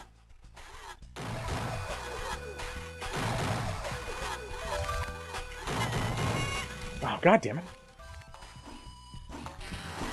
I haven't seen a whole lot of Batman stuff lately.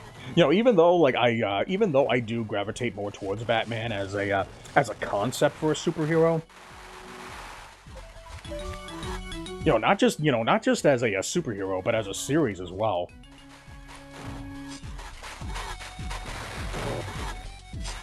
One of my favorite versions of Spider-Man was the animated series back in 1994. Oh man, I hadn't seen that. I completely forgot that he even had a TV show. Which is funny because, like, like every now and then I'll hear people talk about the PS1 game, and I think the PS1 game was based on the cartoon, right? Sounds very funny, doesn't it? Okay, I know I can find all the bilbies with the Shadow Bunyip. There's just a couple of places that I did not look. But yeah, I know that a lot of cartoons back in the 90s, and, like, the early 2000s, they did really good jobs at portraying, a lot of these, fictitious characters. Whether it be Spider-Man or Batman or, Earthworm Jim or, whoever. Aside from the Batman Arkham shitposting, the last Batman media I consumed was Harley Quinn fart. Oh god, that was an official thing that DC made. What? The fart comic. That's news to me. Now I am familiar with that one scene with Harley. In the Batmobile with, Batman and Robin, and she was, basically stinking up the vehicle. That thing. But I didn't know that there was a comic based around it. I don't really do comics, so of course it's gonna come as a surprise to me. I think the only comics that I ever read were, the Magic School Bus books. But even then, I don't even really remember those that much. It smells like discipline. Oh, God. Ugh. Like, I understand what they were going for, but I don't think they were really aware of the long-term effects that could potentially have. On viewers. Ooh.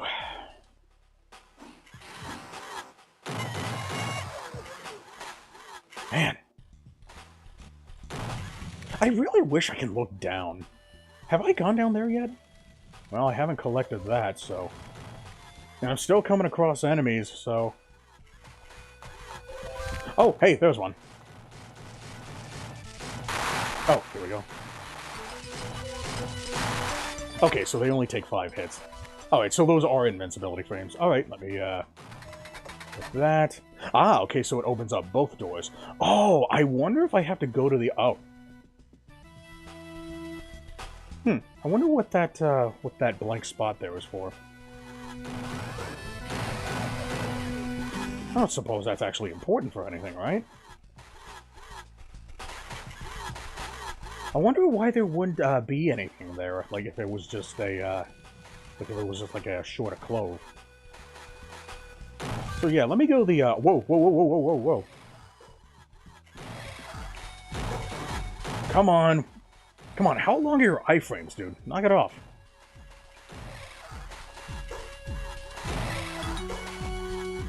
Okay.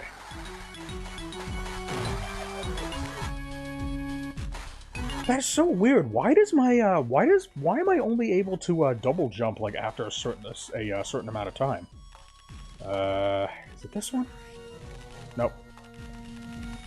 Shadow laser. Okay, so I didn't need the shield, but yeah, let me go ahead and equip. Oh, motherfucker! What the hell? I wasn't looking. What killed me? I didn't get to see what killed me. Damn it. Jesus Christ.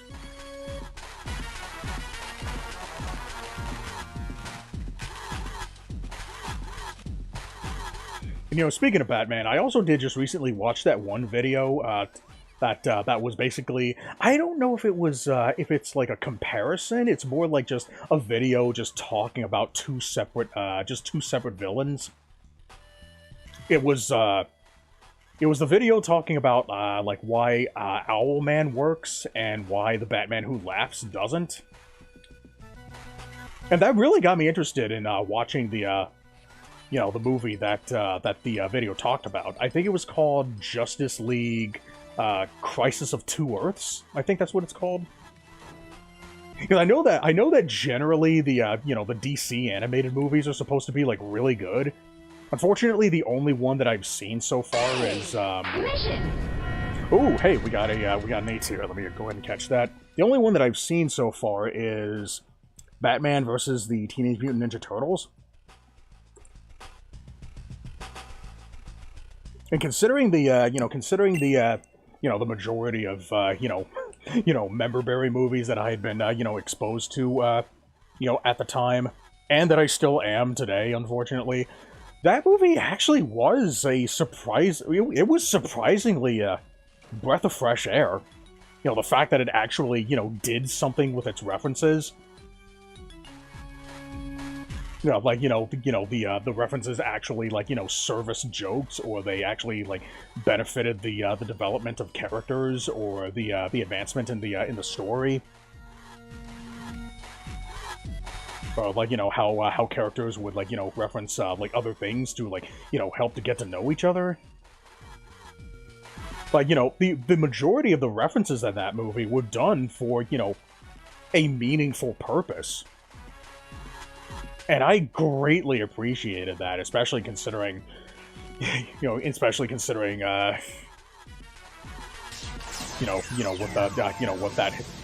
that kind of thing is essentially, like, you know, devolved into, you know, in terms of general usage amongst movies.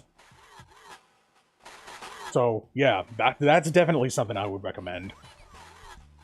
And it really does some pretty cool things with the you know, Batman villains being mutated into you know, all these different I guess forms, you know, because of the mutagen.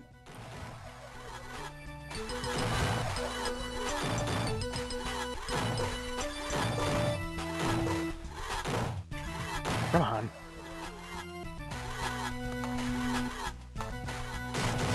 And hell, even Batman himself gets mutated for a second.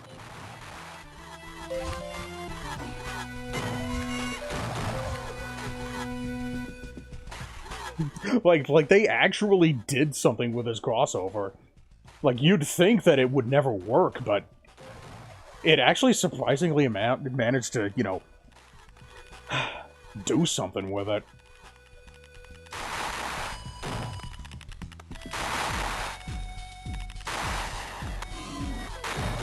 And a lot of the jokes are pretty funny, too.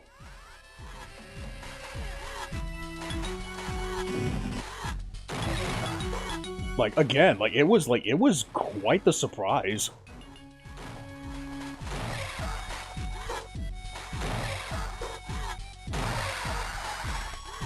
Really want to watch it again at some point. I went to double check it, and it was either a delayed attack by a bot, or it looked like a small rat that killed you. A delayed attack by a bot or a small rat that killed you.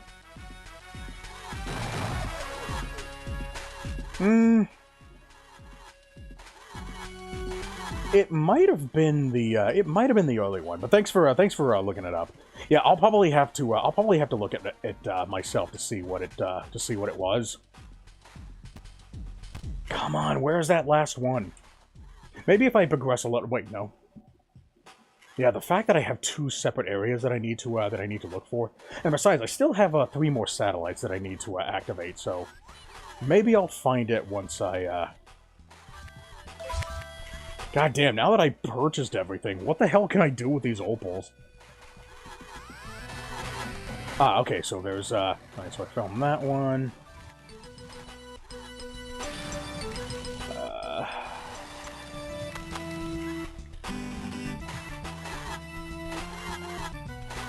But thanks for checking up on me, by the way.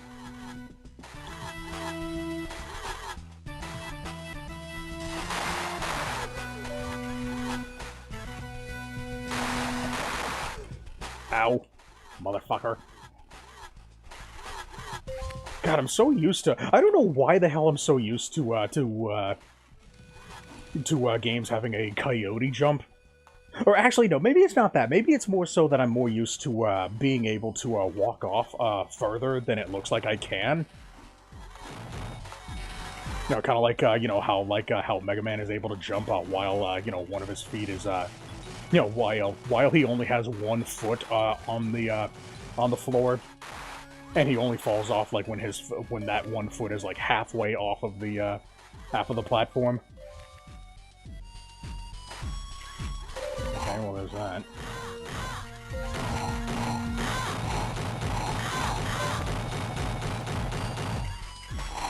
What the hell are you people doing?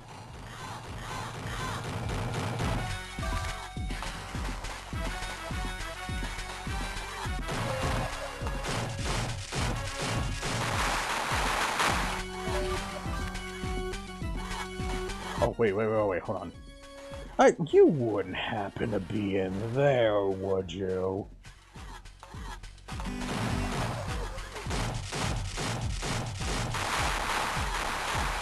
Okay, so I see some opals on the outside.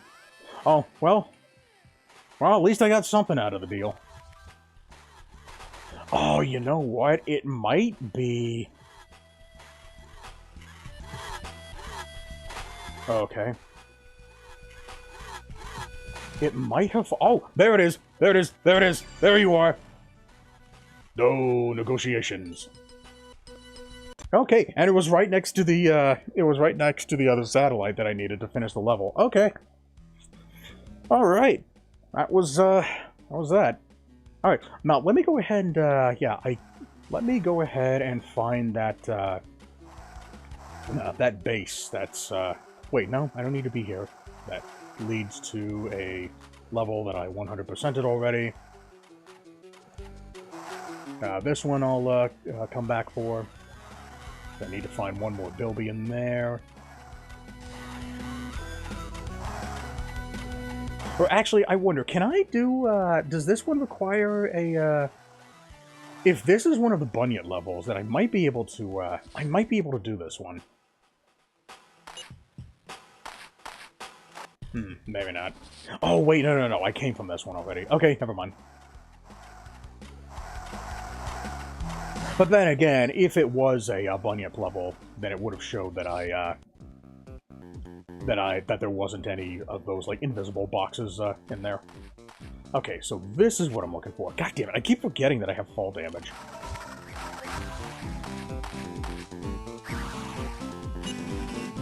Blueberry, Flame Bunyet, Electric Bunyet. Okay. I hope to God this Warparang isn't going to be the last thing that I get. Oh, that would suck. Okay, well, either way, let's go ahead and head back to... I guess I'll probably go ahead and equip these. Stormarang, the Thunderang. Actually, I'm gonna try the Thunderang to see how that, how this works. Wow. Well, it's definitely got the range. Hey, JT, how you doing? Thanks for coming in. I'm currently hunting for achievements in Tie 3 for the Game Boy Advance. So how have you been doing? Have you uploaded a, like, is there a clip of that, of the matches that you were, in the show that you were, in? Has that gone up yet? Oh, wait, no, I think you posted a link on that, and I think I'd asked for that. Yeah, I didn't get the chance to watch that. I've just been so busy with, other things. I will watch it eventually. I don't think there's anything else I need to do here. Yeah, let me see what else I can do. Yeah, because I'm about to hit the 2-hour mark here. So I want to try to you know, spend as much time in as many of these areas as I can. So I guess I'll probably go ahead and great to see you, Frank. Yeah, good to see you too.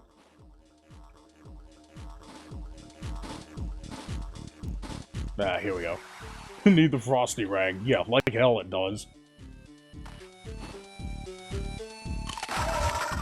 There definitely is. As a matter of fact, the last week we got all the matches from the event up on the Vanguard YouTube page. Okay, yeah. Actually, let me put that on my. Oh wait, I closed it. Yeah, I kind of had to restart my PC. So, but I do have a to-do list here. Let me take a look at that. Yeah, while that's opening up.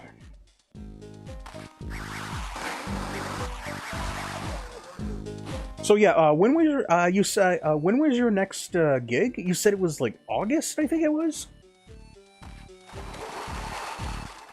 I thought I remember you saying August, or maybe... maybe it was a different time.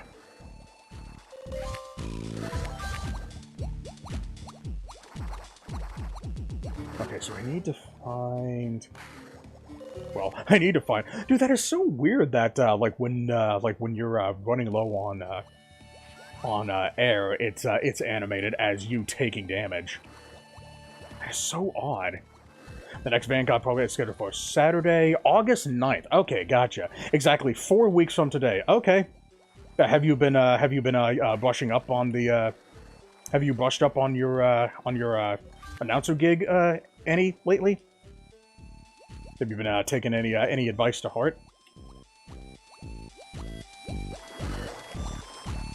I'm so jealous of you. I would love to be able to you know, do something like that one day.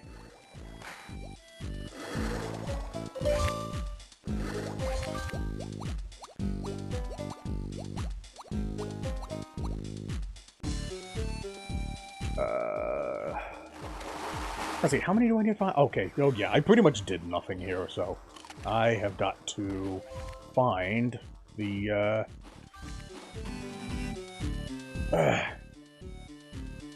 well, what I really need to find is the, that Goobu juice thing.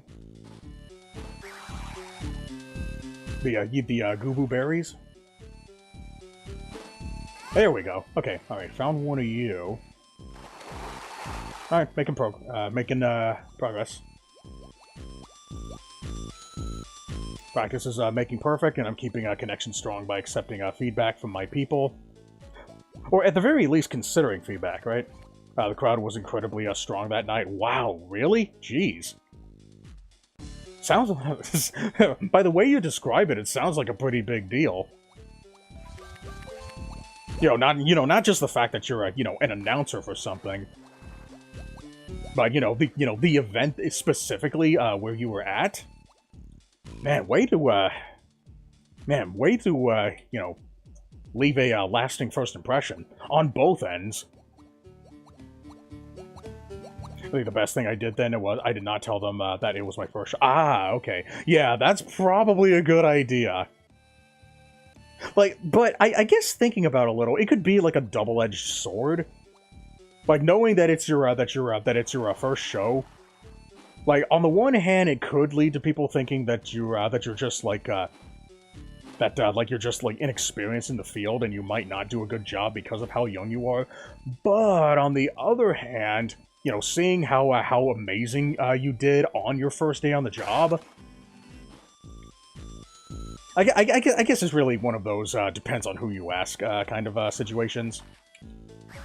And I think just not telling them is just the safer option.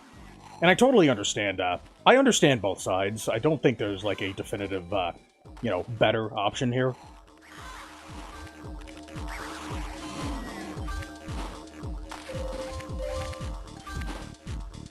It was an opportunity to showcase that I was ready, and they really loved me. The performers in the locker room knew that it was my first... Ah, gotcha.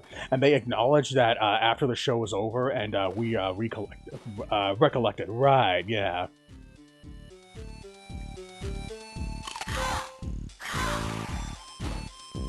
Alright, so the performers in the locker room, they knew it was a... Okay, yeah. Alright, so yeah, I guess it would be beneficial to tell, at the very least somebody. Or at least, somebody who, who wouldn't, I guess essentially, give you the evil eye for, saying such a thing. Connections are still important, too. It's all about knowing who to, Ah, man, another one of these crystals. Yeah, I'm probably not going to be able to 100% this right away. But I do need to find... I'm hoping that I can find the Goobu thing.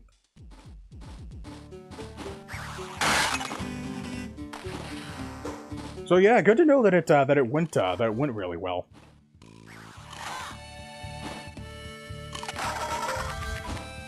Ooh, Sliggoo. I think I actually came across a... Oh, wait. Okay, I need to get up there. I think I came across a Hisuian Sliggoo at some point. And I want to see if I can try to evolve it into a Goodra. Yeah, just so I can add that variant to my my list of things. Oh, wait a minute. Do I have to...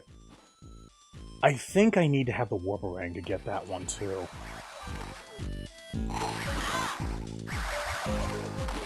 I really hope that there's a place that I can look that will tell me if if I collected the Gubu fruit in a level,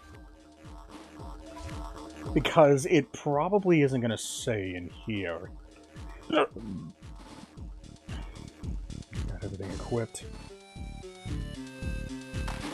You play Pokemon? The mainline series, not really, but every now and then I will play one of the spin-off games. And I actually managed to get, God damn it, do all of these I need the Warp Rank for? Come on! Can't get down there. Anyways, like I was saying, I did recently figure out how to play Pokemon Snap properly. So now the photos are actually recognizing as real photos that you can show to Professor Oak. I'm really hoping that I can get to that at some point. And I would love to go back to a new Pokemon Snap. Like, that was legitimately, like, one of the best games. Not just one of the best games that I played, but one of the best sequels that I played. Like, the last mainline series that I played was... Well, the last one that I streamed was Brilliant Diamond. I'm sure that probably wasn't a good first impression to leave.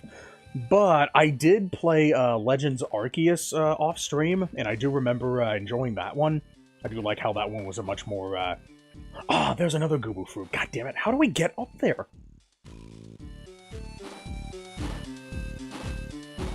Like, is this just really, like, one of those areas where I just need to... I don't suppose I can grab this with the Inforang, right?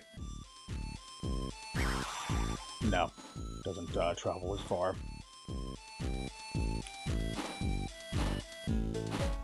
But yeah, if I was going to play a mainline Pokemon game,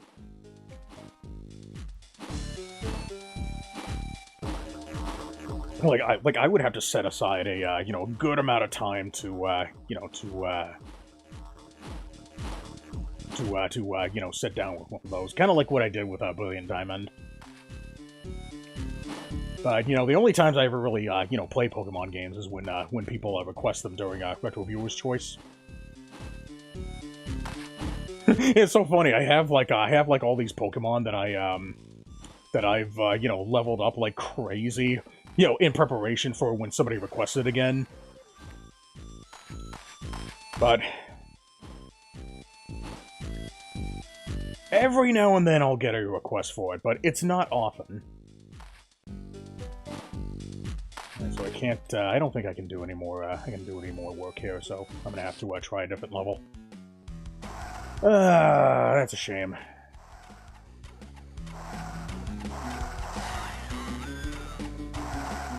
Yeah, I have a feeling I'm gonna need a specific, rang upgrade in order to be able to fly that far.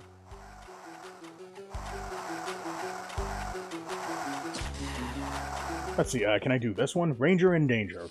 Okay, this one I should be able to do.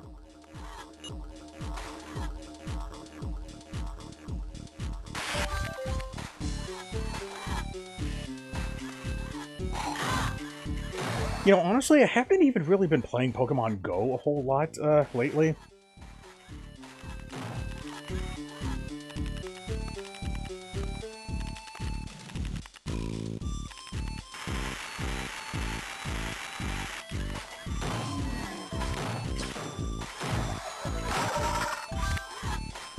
There isn't really a whole lot of, Pokemon-related stuff that I'm, looking forward to. I am curious to see, more info on that Pokemon Champions game, but I have a feeling that it's probably gonna be a, maybe a, like a free-to-play, like, Pokemon Stadium-esque, game. But... that's one of those, wait and see kind of, situations.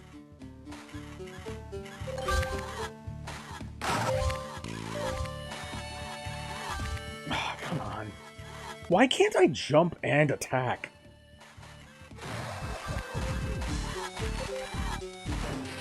You know, you don't have to be afraid of the, of like a regular Bunyip, overpowering the Shadow Bunyip.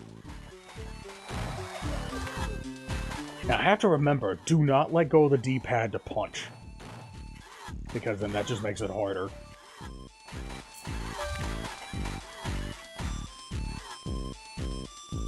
Okay, where is this, thingy? I would like some health, bud, too, by the way. Oh, no, no, no, no! Oh, oh. Good timing. Ah, man. Well, at least it has a hover thing. God damn it, what the fuck? Oh, God, am I really gonna die here?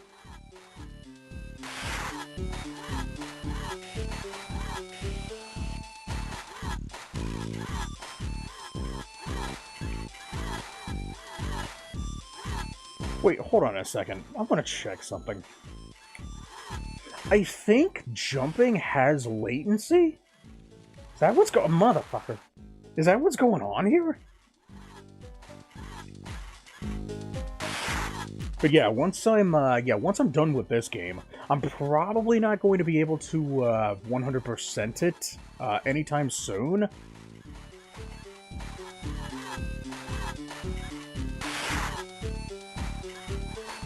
But I think it would be great if I could do it on stream, but I completely forgot that I need the Warparang in order to be able to you know, pretty much 100% every level. And I think that requires collecting enough Goobu berries.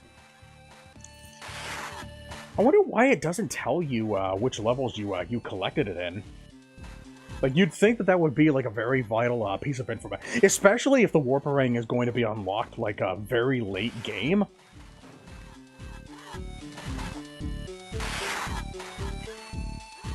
Unless, I wonder if I can just use the Shadow Ring for that. Ah, here we go. Interesting that I can't jump down there. Okay. Let's see, I don't think I've ever been down here before. Interesting that the camera just zoomed down there automatically. I don't think I've ever seen it do that in any other instance.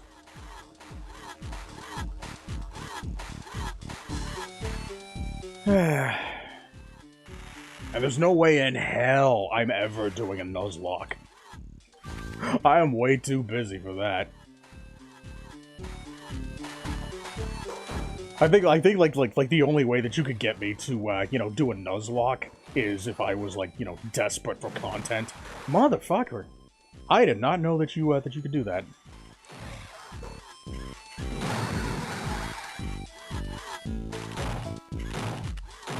I need to find one more.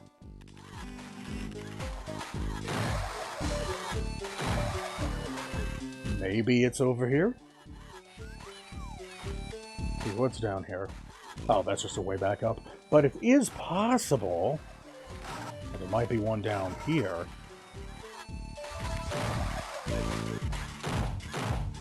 Well, technically there is.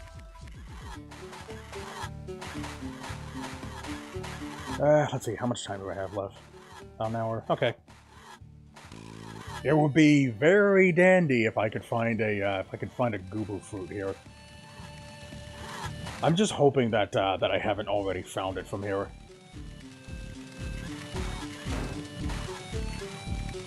Oh, come on! Oh, damn it! Oh, oh, this is bad. Oh, I can't get in there. It wasn't fast enough.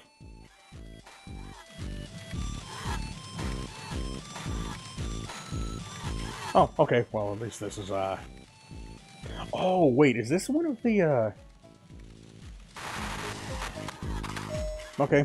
I don't know what that opened, but... Wish it would have showed me, but... I wonder, is it... Oh, okay. I already looked down here. So I can't get in there.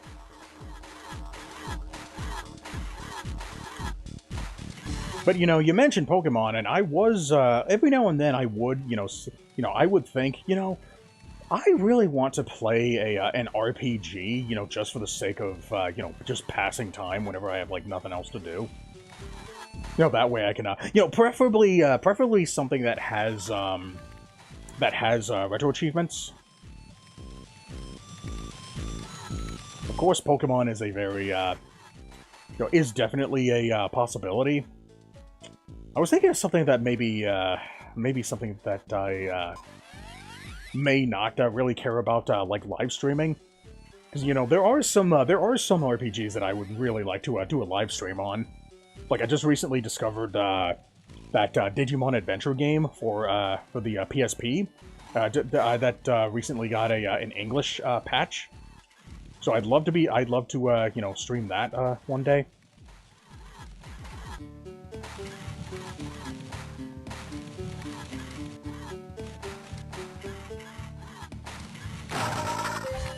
Why am I collecting these opals? I don't need to buy anything else.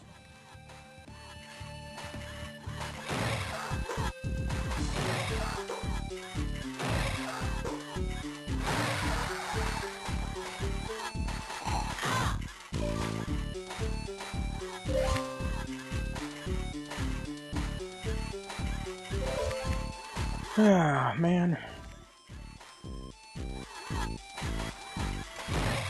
But yeah, these days the only Pokemon game that I really play is just the Pokemon community game. Ah, man.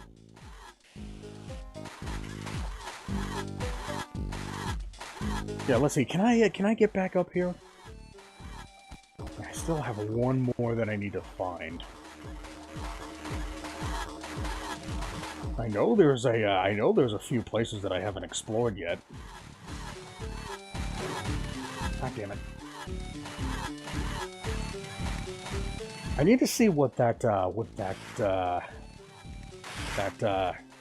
button activated. I hope to God it didn't activate anything back at the back near the beginning of the level.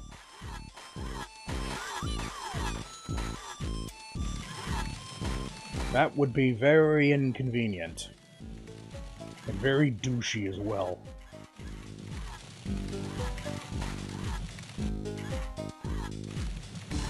Okay, come on, camera, move over here, please. Oh my goodness. Well, I think I might have explored this this entire like second section, so let me go back.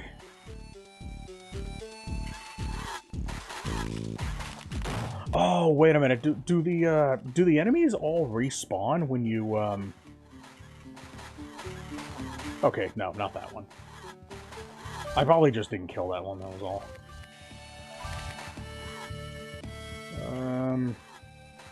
Down here maybe? Okay, so that's that. God damn it. Okay. Alright, nothing in here. Yeah, since this this first area was the slightly larger level.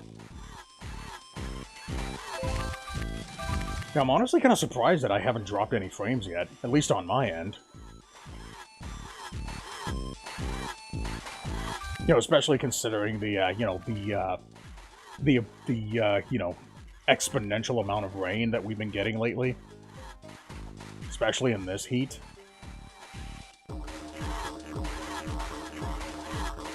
Sometimes you win some, sometimes you lose some.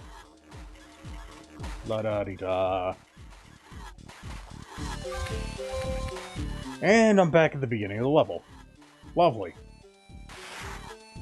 And no sign of a Bilby anywhere. It's funny how a Delmise spawned in chat while a Delmise is being offered as a reward for a weekly mission right now. I am so glad that Iron Valiant was a reward this week, because that was the last Paradox Pokemon that I needed to get to complete my Pokedex. So now the only thing that I'm really waiting for is a Dondozo. That's the last Pokemon that, technically I have, like, 2 others, but I can just evolve those. So now I'm just, keeping a lookout for the, Dondozo.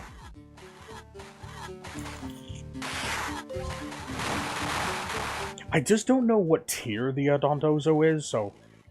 You know, so I can start, you know, Wonder Trading to, see if I can, get it that way instead. Wait. Wow, where is this thing? Oh, there it is! Okay, how the hell do I get up there? Am I not able to, like, angle this thing? How in the world do you even grab that? Like, I'm not seeing a place, like, anywhere where you can, like... Because, like, every hook that I've come across so far, all I had to do was just stand there and grab. But not for this.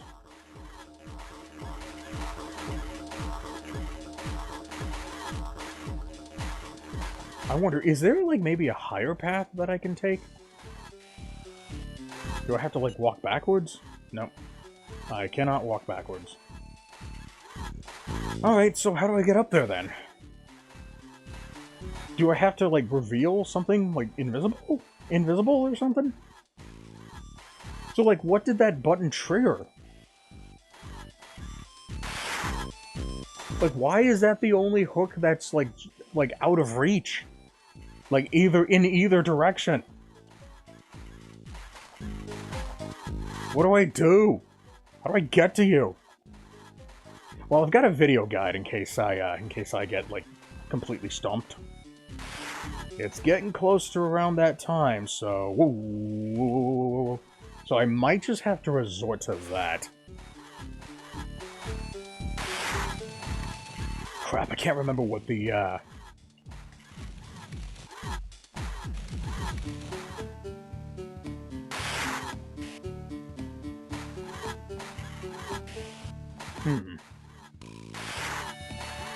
I wonder... Oh, wait a minute! Wait a minute! I think I know how to get up there. Oh, son of a bitch.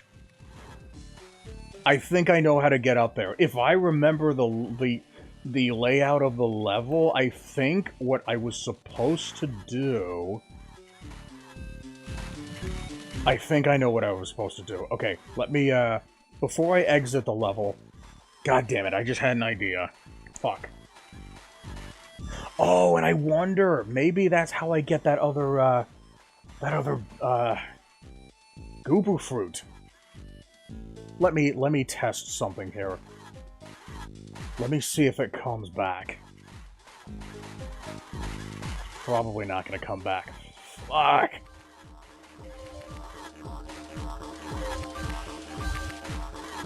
Yeah, no, it ain't coming back. Alright. Okay. I think I know what to do. If my hypothesis is correct, I think what I was supposed to do... Oh, wow, I can't shoot through that. Interesting. I think what I'm supposed to do was jump on top of a box that I destroyed, and then use that to prop myself up to grab that hook. God damn it, you get... What the hell kind of water is this? That it can just destroy everything. I'm not a Blastoise, dude.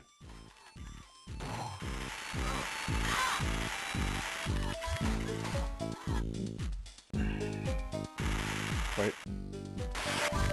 I think that's what I have to do.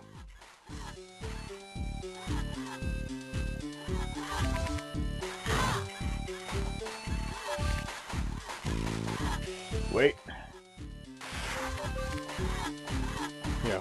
Luckily, it won't take me long to get back up here. Oh, you know what? Huh, okay. I thought there was... I thought, like, maybe landing had lag, but I guess not. Yep. This is what I was supposed to do. Wasted all that time for nothing. Oh, wait. Let's see what's over here. Oh! Damn! Okay, I got both of them. Sweet. Now, I don't want to run the risk of having to, high pressure.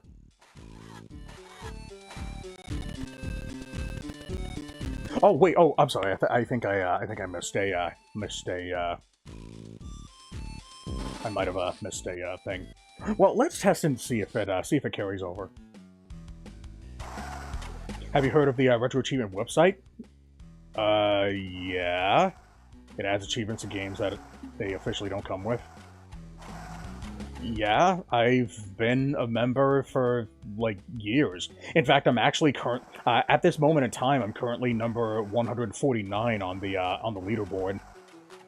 I have 190 masteries right now. I just recently mastered, I mastered the Rhythm Heaven tempo up hack, and then before that I mastered the Simpsons arcade. But yeah, I got a couple of games that I want to get back into. I used to do specifically retro achievement streams, but I had put that to the side in favor of I guess like playing new games. Find the Shadow Ring. Let me see if I can find the. Oh, I think it might be over here. Yeah, in fact, like I'm actually using it right now. Those are the those notifications that you keep seeing popping up every now and then. That's what these are. In fact, I specifically said in Discord that I was going to be hunting achievements for this game.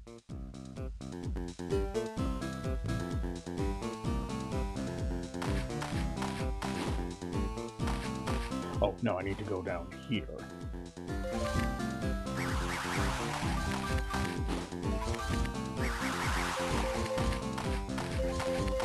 Let's see, did I get any others? I know I got this one. Explosive Bunyip Stone? Nope. Man! Just give me the fucking Warparang!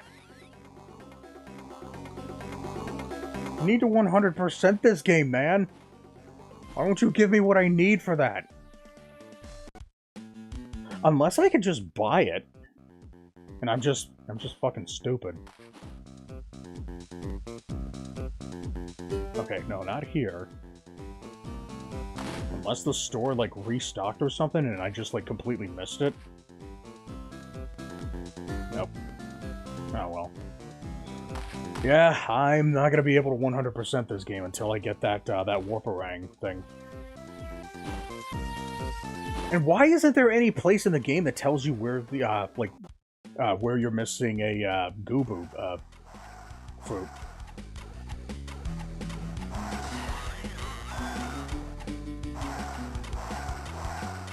Like, why should I have to keep, like, a separate, spreadsheet handy, specifically for that? Oh, okay. Since this is a, Shadow Bunyip level, I can get this one and, without needing anything else.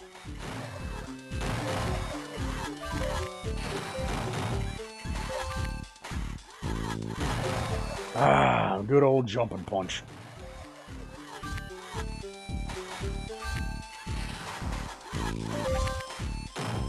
Whoa, what the hell? Interesting that the camera zoomed to this angle. Wonder why. Oh, wait a minute. Am I not able to, like... Ah, okay, so if I punch, then it cancels my opportunity to do a double jump. Gotcha. Alright, up in here. Good thing that bunyips don't have fall damage.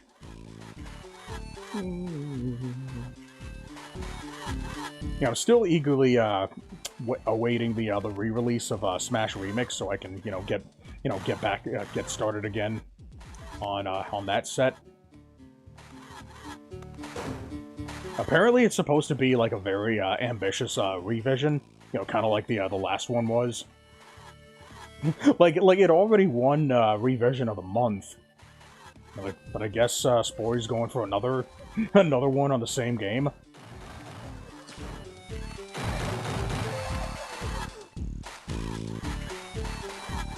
I wonder, is version 2.0 going to be the last version of the game? Because if they specifically, like, designed the character select screen in a way so that, like, the entire screen was already, you know, fully populated...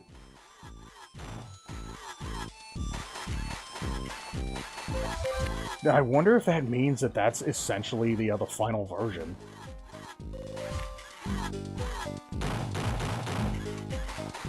It would have been nice if they if they were able to implement that that intro in the trailer into the actual game itself. That, you know, it's just a cosmetic thing.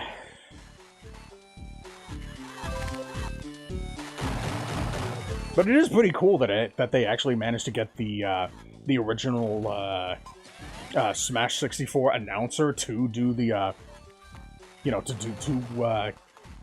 you know, be the announcer in this hack.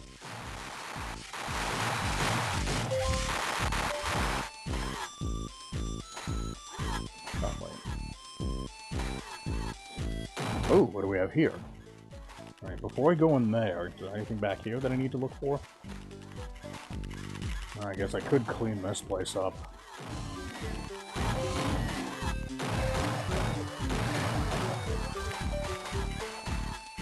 Alright, well, I'll clean the rest of this out later. Let me go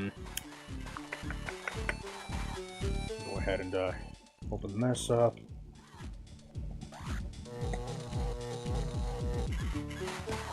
Oh, come on, are you kidding me? Really?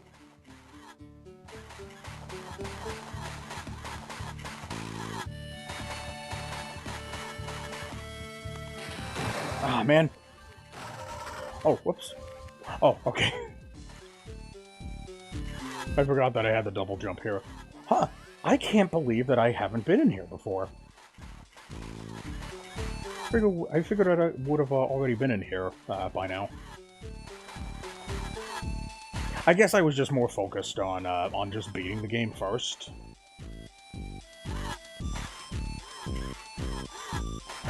Man.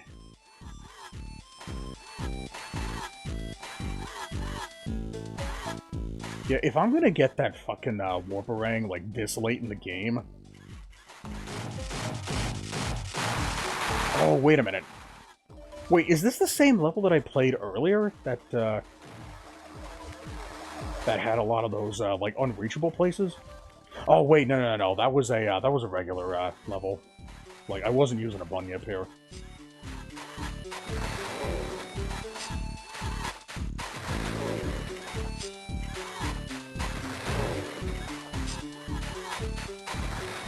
Oh, come on.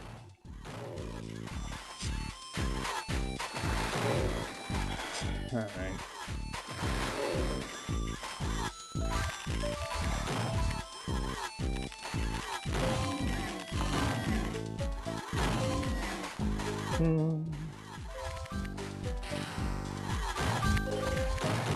But I can still punch if I double jump, so...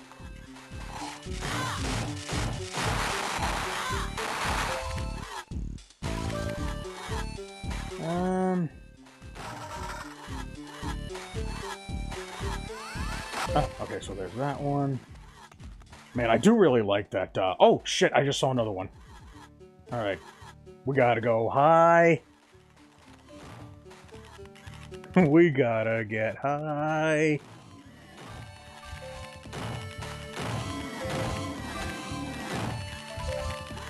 Ah. Can I go down here? Nope. Okay.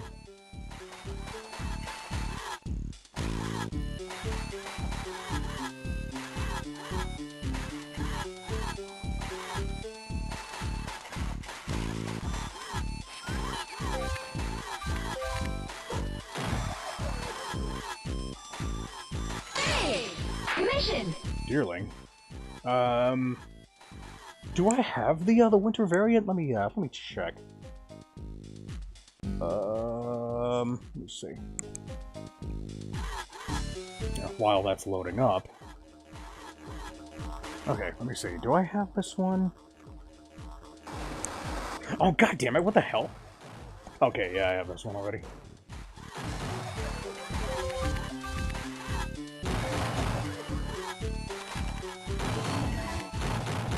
Wait, wasn't I looking for something else? Ooh, yeah, that one's much more important. That one I definitely need. How do I get over there? Oh, not bad. Okay. Didn't have to do much else. Okay. God damn it, when the hell do I get my Lasherang? I mean, my, Warparang. I really hope that that's just the second level, thing of the Lasherang. I'm assuming it's a Lasherang upgrade. Oh, okay. Well, if I go down, I'm taking you with me.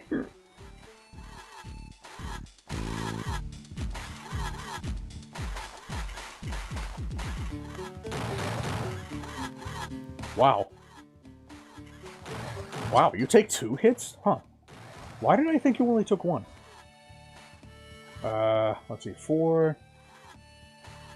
Yeah, let's see if I can find that last one.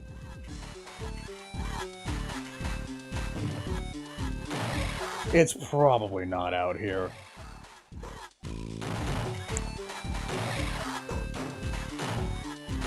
I think maybe jumping might be safer. Okay. Yep, nope. Alright, let's head back. Man, what am I gonna do with all these opals? Let's see, can I, Whoa. Okay, well, I'll get rid of that.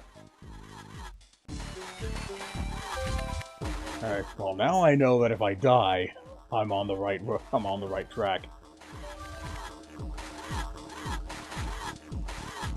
There's that. Whoa, whoa, whoa, whoa, whoa, whoa, whoa, whoa! Okay! Okay! I'm clearly on the right track. Alright, let's go ahead and, get the hell out of here. I just feel like finishing the level because I do not want to, I don't want to jinx myself here. And luckily, since I killed this guy over here already, I do not need to deal with him again. Alright, let's get back to base. Let's see, can I get that Warparang yet?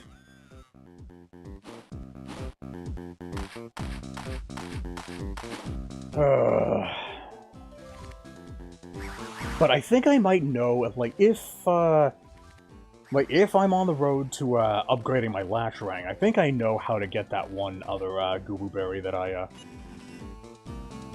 X-Ray Bunyip? Shit. Nope. Not what I need. Alright, well, I've got, I know where one more of them is, and I think I know how to get it. But to get that, I have to be so, like, just not so, you know, trigger happy. Or rang happy.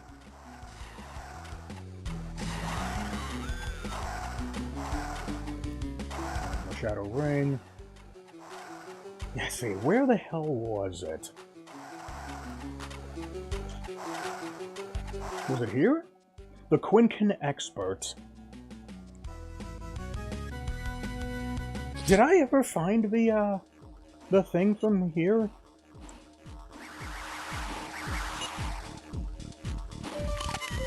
I don't think I've played this level yet. At least for the purpose of 100%.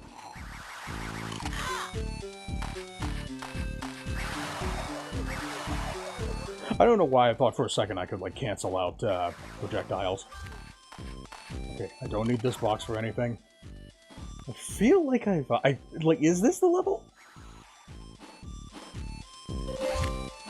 Okay, well, there's a warp crystal.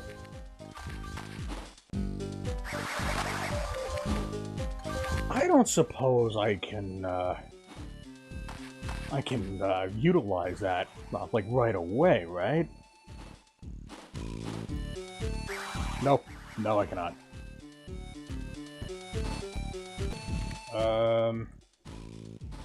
Let's let's see. Nukerang, Lasharang, X-Rank. God damn it, it really is going to be the last thing I collect, isn't it?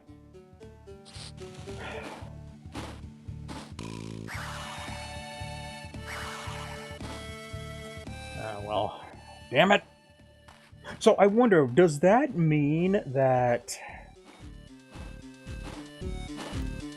Does that mean that every single Gubu thing is accessible without the Warparang? Oh, man, I should have been taking down which ones I found the, oh, whoa, wait a minute. Let's see, can I get up in there? Let me try this one again. Oh, wait, no, I didn't need to reset. Because I'm able to reach that just fine by just jumping from the platform.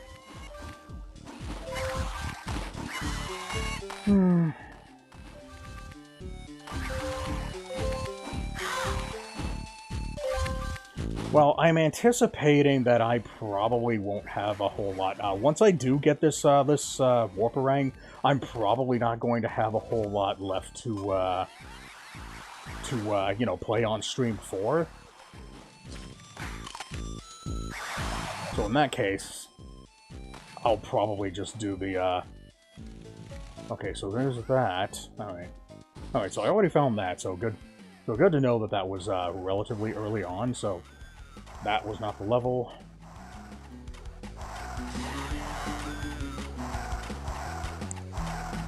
So where in the world did I find it? Is it up here? No, this is the helicopter. Wait, no. Ranger in danger. No. Already got that one.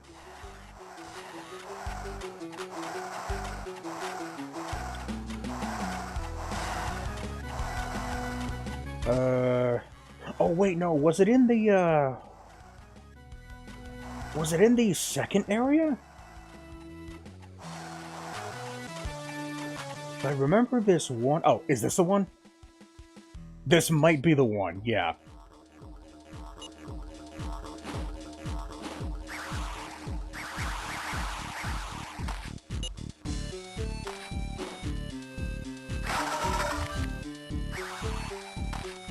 Can I actually hit 9,999 opals? I think I went that way last time, so let's try this way now.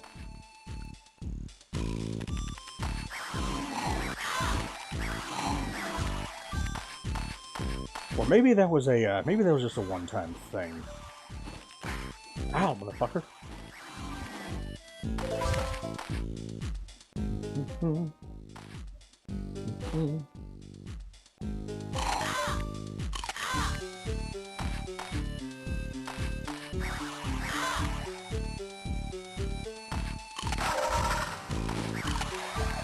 Okay, yeah, I recognize this. Ah, man. No, I need the Warparang for that. Damn it.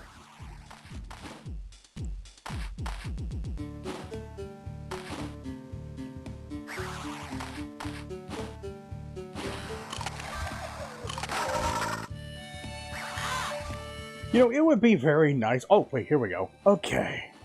Yeah, so I do need these boxes in order to be able to reach these abilities.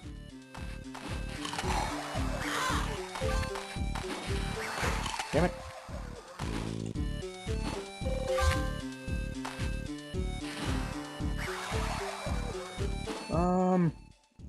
Which way do I go? Oh, well, that answers that question.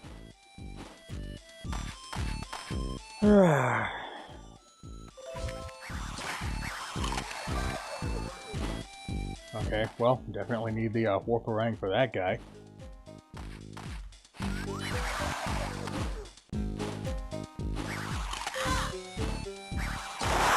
Oh, motherfucker, really? Oh, okay, well, the checkpoint was right there, so... Alright, don't... Well, in case I do need to come back this way, I'll just get rid of you.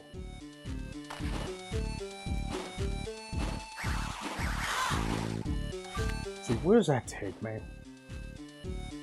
It'll probably take me up there somewhere. I think that might be where the last Bilby is. Okay. Right, I need to look for a box. Oh, okay, so that just takes me there anyway. Alright.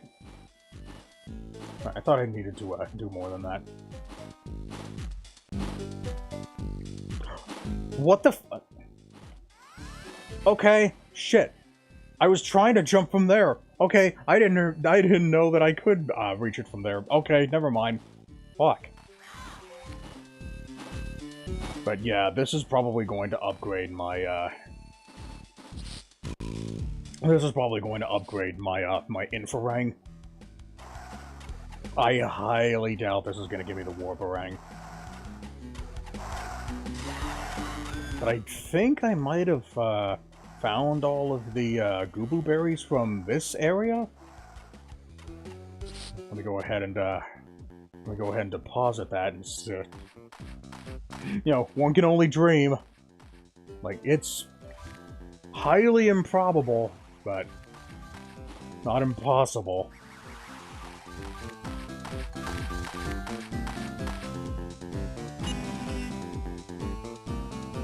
Rope Bunyet. Wait, what? Hold on a second. Wait, is it upgrading my... Oh, shit! Oh my god! I have it! Oh my god! I might be able to 100% this game after all. Okay, let me take a look at the rest of the achievements here. Destroy all the Quinkan eggs. Yeah, like, aside from this one, all I have to do is just find all the... Okay! Shit! Wow! My wish came true! I might be able to 100% this game, the achievement set after all. Yes! Okay, let's get back to work! Alright, let me see if there are any areas up here where I missed buildies. Oh my god, I think I might actually be able to finish this set after all. Okay, that one's done. Oh wait, egg hunt. I don't know if the timer's working properly, so that might be the last achievement that I'll get.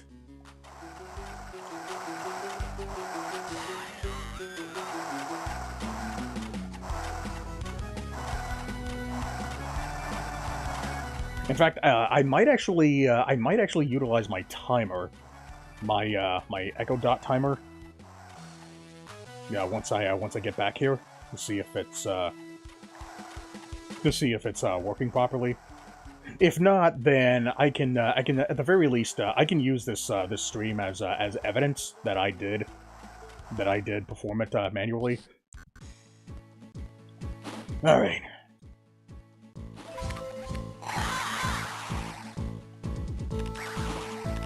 Oh boy. Dreams do come true. All right, let's finish this shit up. In fact, I think I might have the time to do so. All right, where do you take me?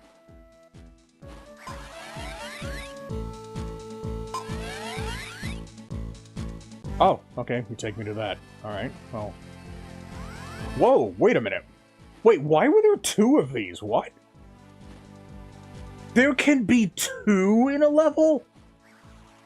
Oh no, the paranoia. Everybody's out to get me. What? Well, that's a rude awakening. Oh no.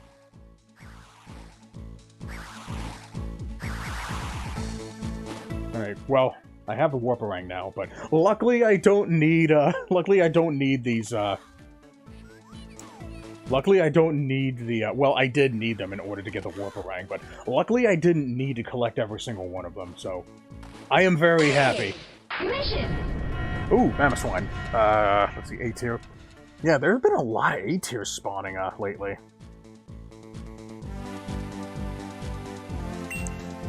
And I do usually try to go for them whenever I can. I'm just hoping that I'll have enough funds to restock on Ultra Balls, and I want to try to get some. I want to try to get some Special Balls as well. But you know, I think I got like 10 Poké Daily resets, and I got like I got 19 golden tickets. So before I utilize those resets, I'm gonna find a time to redeem those golden tickets to see if any of them are Pokedaily resets, and then I'll use those on Discord, because now that uncommon dailies have been removed, and I've only got one more day to use them, so gotta use them up.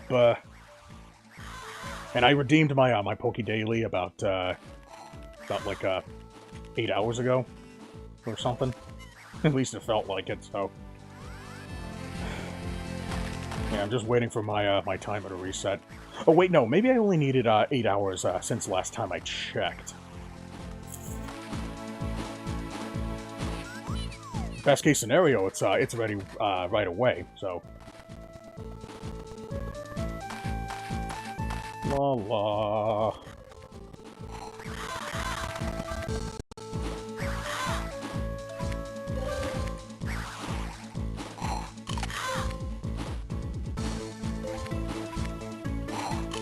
Whoa, whoa, whoa, whoa, whoa, hey, stop it!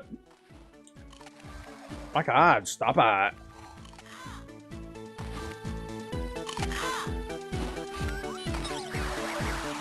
Oh, okay. Don't want to forget this. Let's see, can you reach? I'm sure you can reach. There we go. Alright. Take me to someplace cool. Okay, alright. There's that. And there's that for an added bonus. Alright, I've got one more Bilby to find. I have a feeling I'm gonna need to find one of those purple crystals.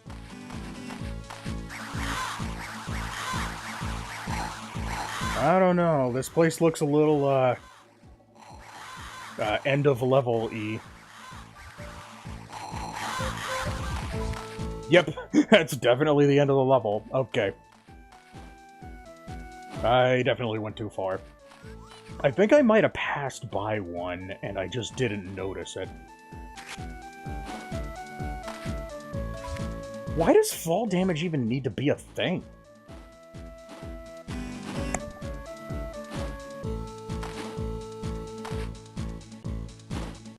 Like, you know, I wouldn't mind it so much if the levels were, like, you know, designed in a way where just taking a shortcut wouldn't be a smart idea. But especially since you're able to glide with this thing, kind of defeats the whole point of there even being fall damage in the first place. I mean, it would be understandable if this was like an unlockable ability, but yeah, this is just something that you start with. So, what's even the point? Oh, no, no, no, no, no, no, no, wait.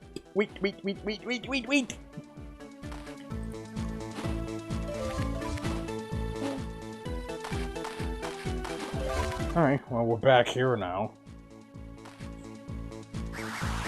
Okay, don't need to... Alright, I guess I'm starting anew. Well, good thing is I don't have to worry about, enemies.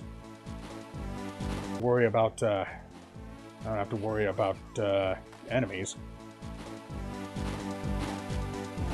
Okay, I really need to keep a lookout for a warp crystal. Oh, come on. OBS, please stop.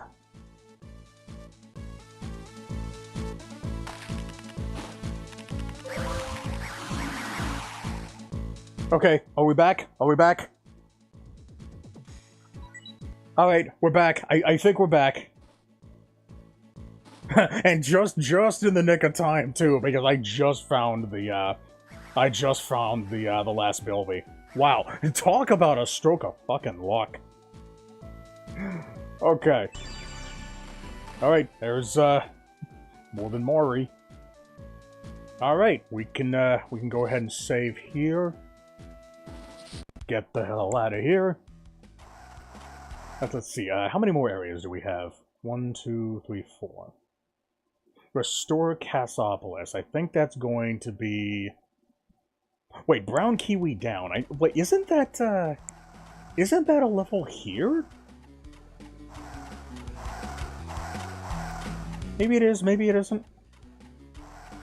Let's see if I can, God, why do levels have to be so fucking hard here? So hard to find here. Oh, I think this just takes me back to the road.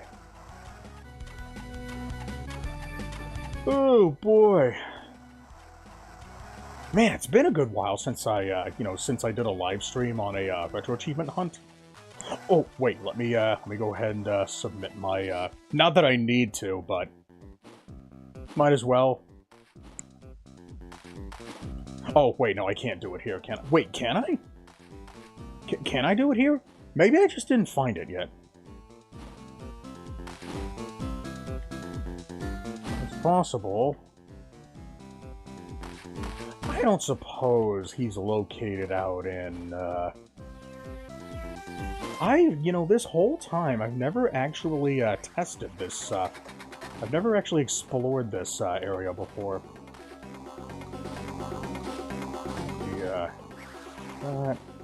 Ah, damn it!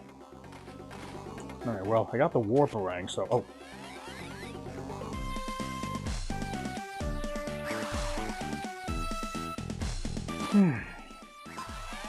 Alright, where does this take me? Okay, that takes me up there. And from there, I don't go anywhere. Lovely.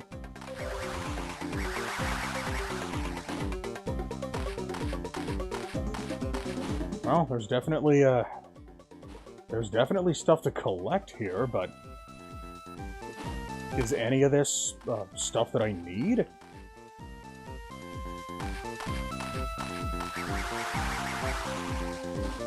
Oh, okay, this place looks relatively important-esque.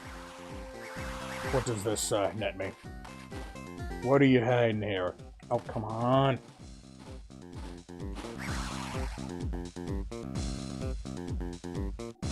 Ah, come on.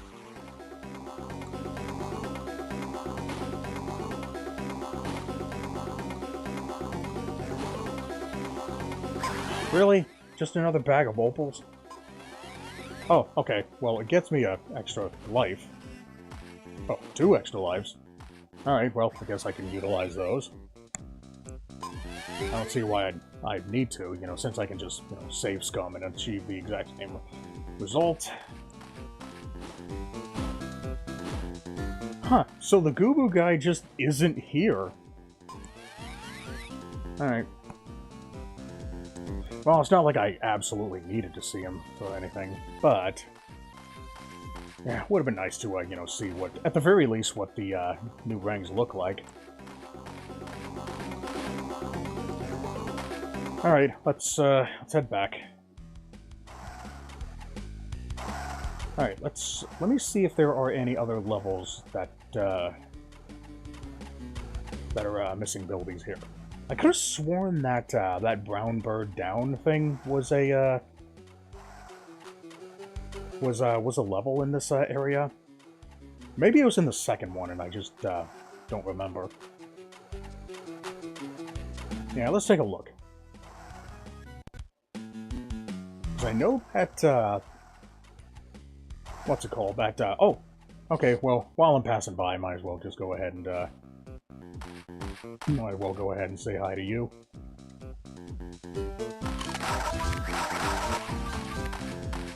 Much closer here. Rope Bunyip. X-Ray Bunyip. Okay, let's see what we got here. Yo-Yo Rang. X-Rang. Oh! Okay. Damn. Okay, I guess that really was the last thing that I needed. Damn! Look at the range on this thing. Holy crap.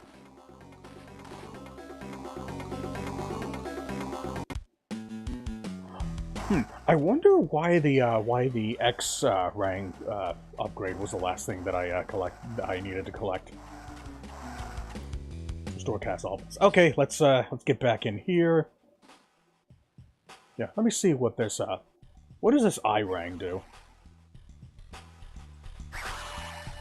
Okay, well, clearly doesn't do that. Let's see, how many portraits do I need to find? I wonder if the I-Rang, like, just flat out points to me where the, invisible, things are.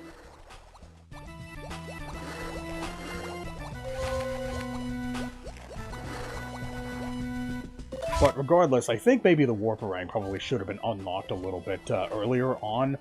That way you, that way you don't have to, you know, collect a, certain, thing first.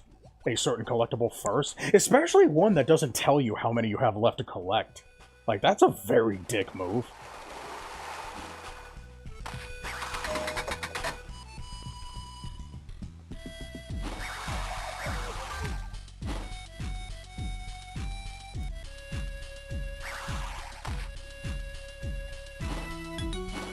I was thinking, like, maybe the I-Rang would allow me to, like, look down or something, but doesn't look like it. I'm just holding down, but doesn't really seem to be doing anything. Alright, well, that was pointless. You know, I may not have even needed the Warparang. I don't remember finding any warp things in here. It is very cold in here. Let me turn up my my air conditioner. Hopefully I can finish this in the next hour. Did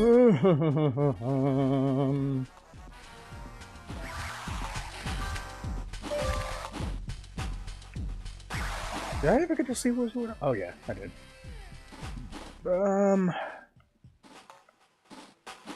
Yo-yo ring!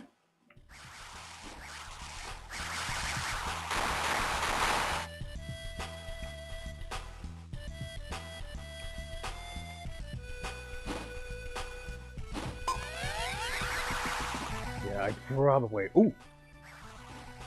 Okay, yeah, I think I might have found this one already.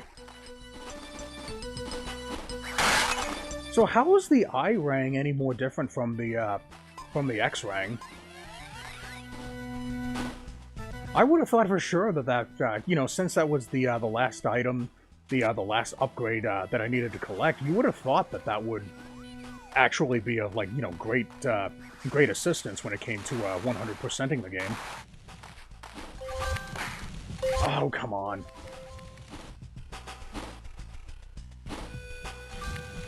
Woo!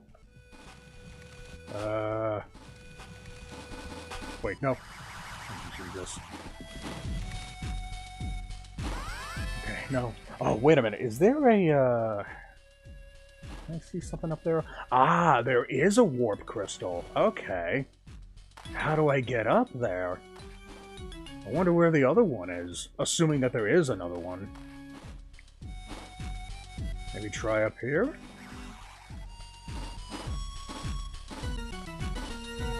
Oh, goddammit.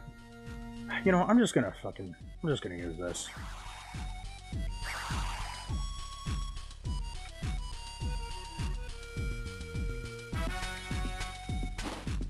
Bionic Commando. Governor.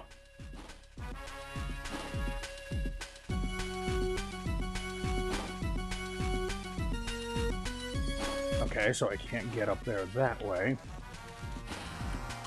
Alright, I'm gonna have to find the other side. Alright, where you are.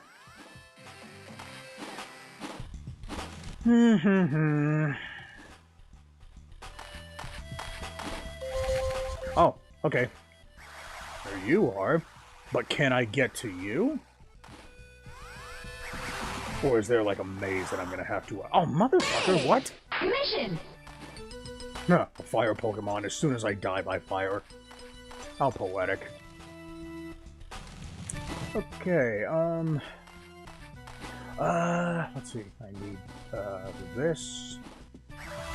Oh, motherfucker.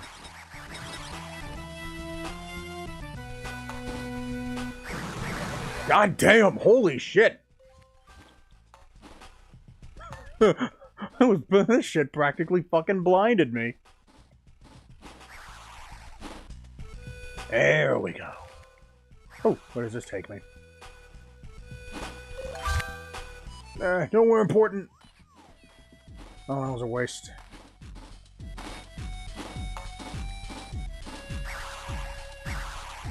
Oh, come on.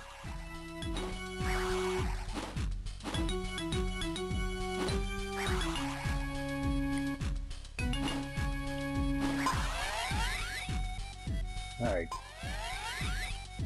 Okay, there's you. Oh, okay, and that's the last one I needed. Gasopolis pedestrians. Sweet. Huh, interesting that the 39 people had unlocked that one. Oh, I guess more people had mastered this set than I thought. I mean, I get that this seems like a relatively easy game to master, especially if you're using a guide. But I didn't think that this game was all that popular. Okay, what else do I have? Brown Kiwi down. Okay, Brown Kiwi down. I think that might be a second level, a second area level. It would be great if it was this level over here. What have you, mountain? Nope. Damn. Woo! Woo.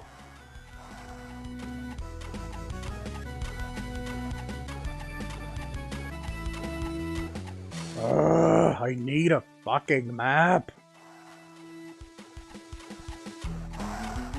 Restore Cassopolis. Come on.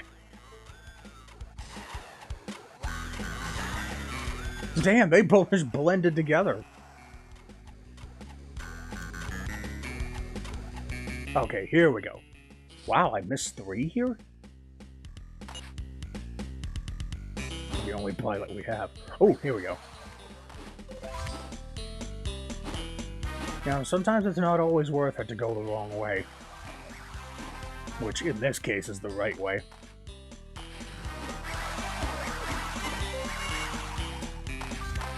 Ooh, okay. You know, I honestly don't remember this level at all. So I don't know if there was any warp crystals here. But this is the last thing we have to do before I'm done with the achievement set, so... Oh, come on, mother. Fucker. You know, I could just exit the level and re-enter. I don't have to travel that far in order to get back to where I was. Okay, see that. Oh, come on, I need to get to... Oh, there it is. God damn, I actually managed to get into the 5 digits now.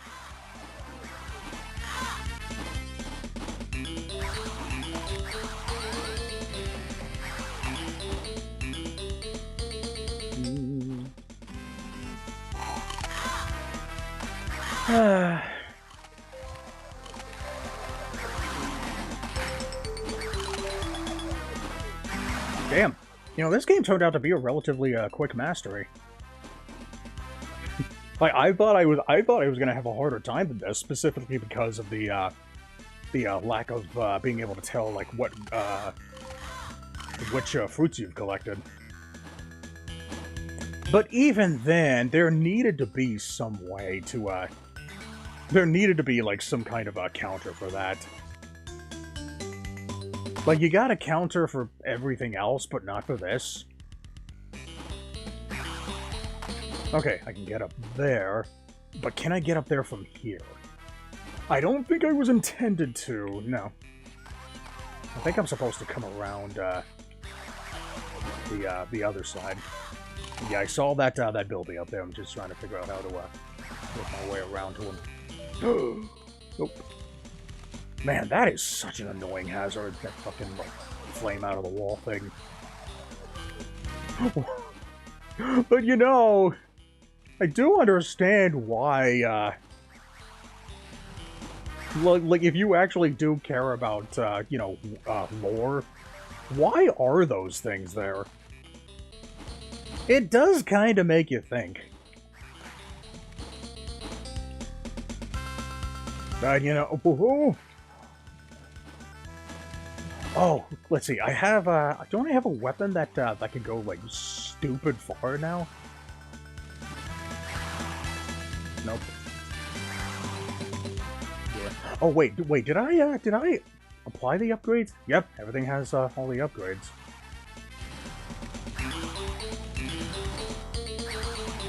Oh, shit! This one reaches... if I can get you over here. There we go. Yeah. Okay. Oh, grab that. I'm sure that'll respawn anyway if I die, so... Alright. Alright, we're making progress.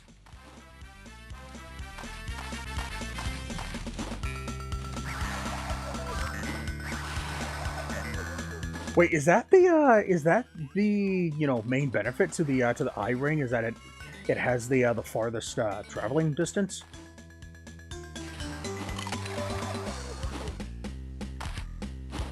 Okay. Oh, I don't need to wait. I don't suppose I can get behind you, can I? Yeah, I can, but there's nothing over there that I need to get behind you for. So let's go a different way. Oh, motherfucker.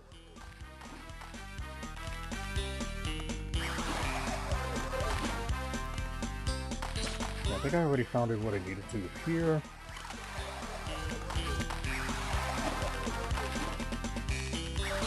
I guess maybe, yeah, I can take one more look. Nope, nothing else here.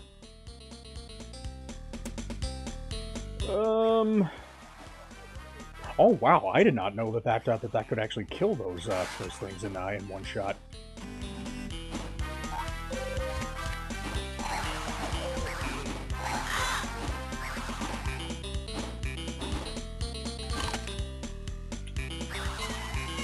Wait, this eye ring, this isn't like the best weapon in the game, is it? I've noticed that I've been killing a lot of things with one hit with this thing.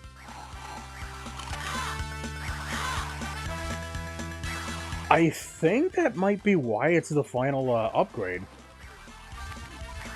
and it looks like it has a little bit of a homing mechanic to it as well.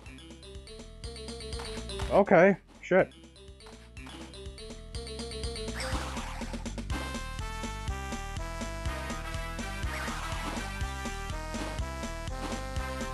Just want to make sure I wasn't missing anything over here. Okay. I guess that makes sense. Oh. Yeah, I know. Yeah, notice how it subtly like locks on to enemies.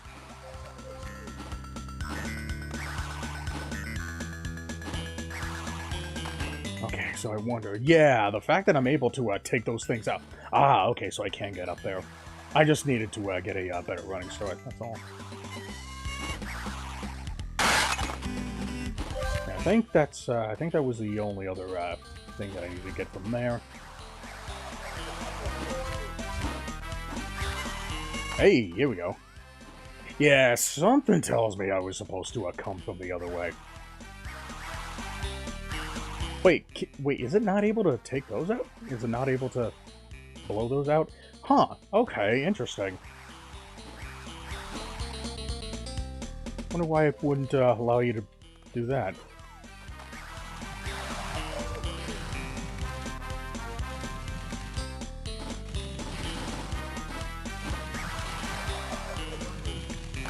Oh, motherfucker. Yeah, let me see what's down here first. Huh. Why does it take several hits to take that out? Now this arrow's telling me to go backwards now?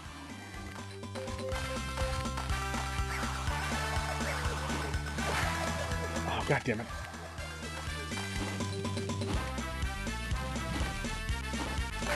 Oh my god, holy shit.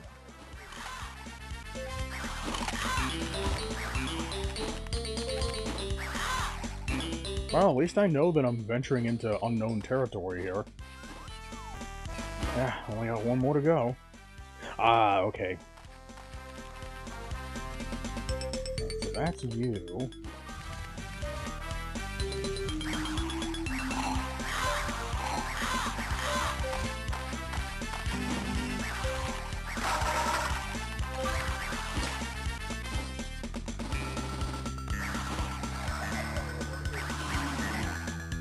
Okay. Alright, so I found the two that I had already collected, so...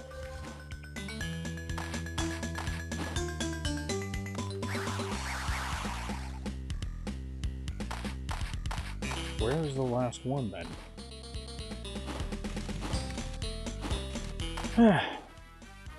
Oh, the benefits to having non-respawnable enemies. That you can use them as a, as like breadcrumbs to see where you have or haven't been.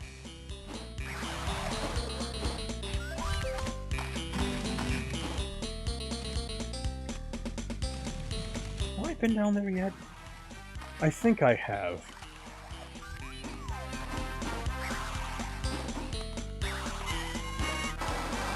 Oh, come on.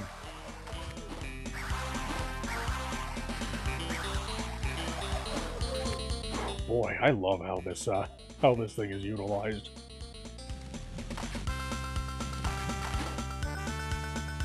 Maybe I didn't go down here. Or maybe I explored this area, but I didn't. Oh! Oh, there you are! Alright, let me get to you. Alright, and we are... Build me up! Okay, we got two more. And those two levels will be located in the final area. I gotta try to make this quick because my eyes are getting a little my eyes are getting a little sleepy. Well, hopefully I can live for about 30 more minutes.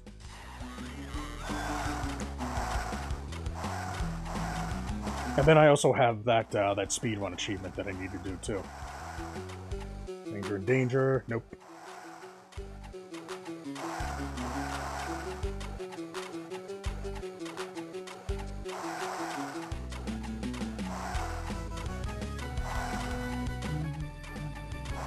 Does this take me in a circle?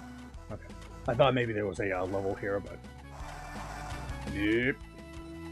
The Quinkan Expert. Okay, yeah, this is the one that absolutely, yeah.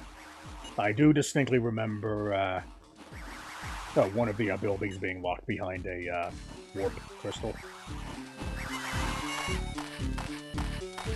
But I wonder why the I-Rang wouldn't allow me to, wouldn't destroy the things that I need like other rangs for. You know what I mean? Oh my goodness! And I think it was in the. Oh wait, no. Maybe I'm thinking of Secret of the Quinkan.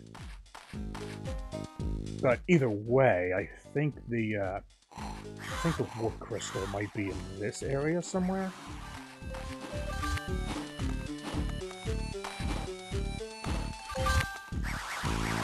Nope, not here.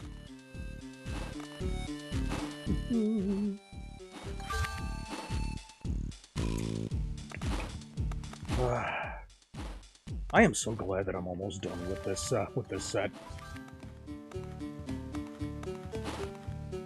On stream, nonetheless. Like, I was legitimately not expecting to get the Warparang that early.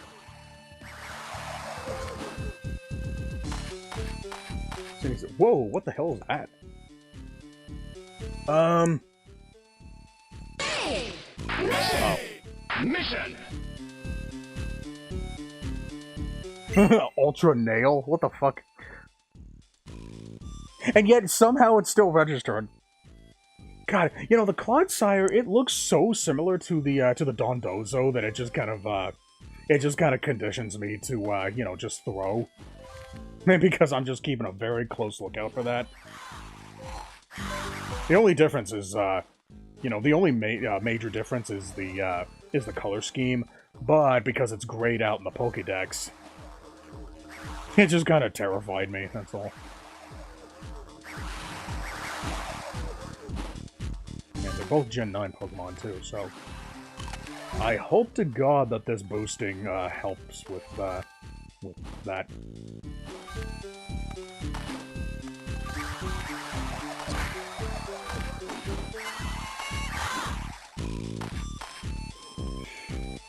I could have sworn that this, that it was like in a cave, like, area.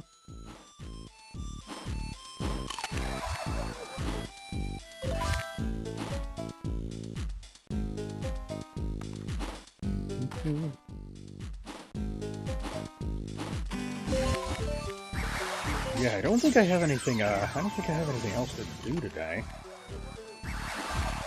I guess maybe I could spend some time to, you know, make those highlight videos that I said that I was going to,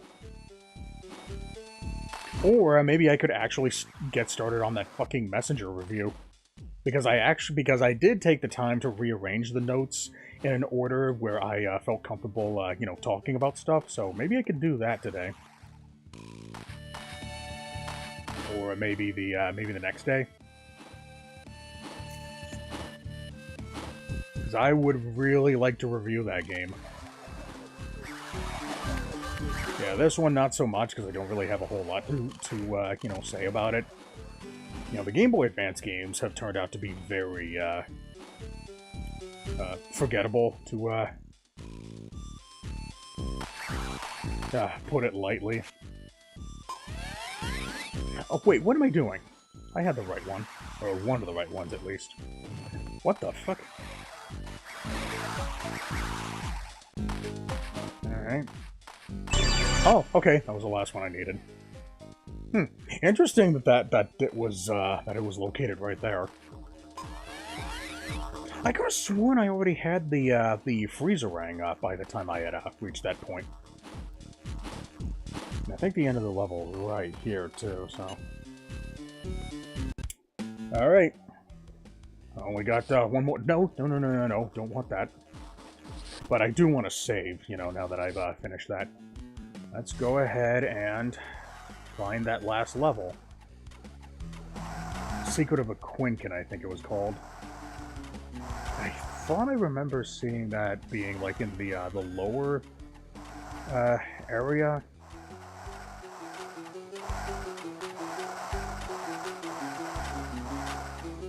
I don't think it's here, right? Ranger in danger? No. I don't know why I confused those two areas. Okay. Let's do some hunting for that last placey thing.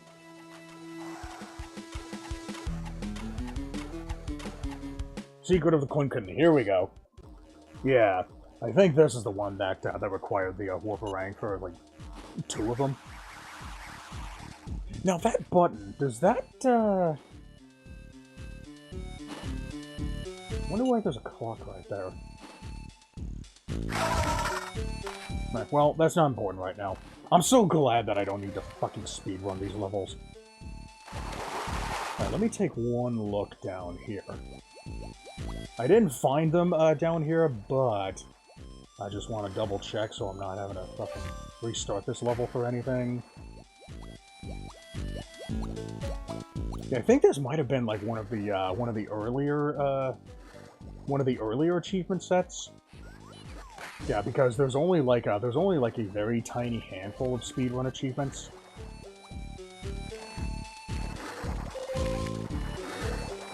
Yeah, better hurry up and master it before people realize that it's I don't think this set is currently up to like the new retro achievement rules. I don't remember exactly what the Brother Bear set was like. I think maybe it was like lacking like proper I guess progression achievements. That's why it got demoted. Oh, well, I needed to collect one of these anyway in order to, Okay, I think I found, I think I found this one already.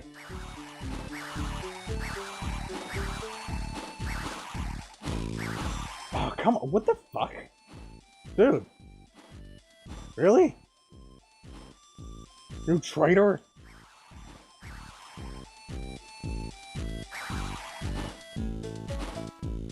Well, I found that one already. I got 2 more to find.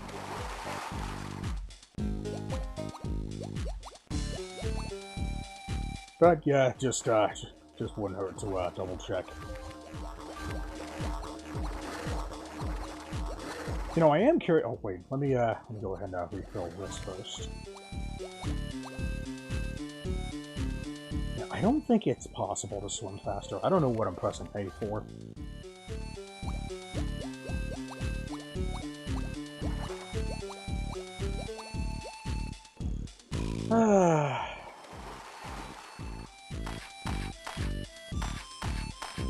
Alright, let's hurry up and get this done so we can go back to that egg hunt, and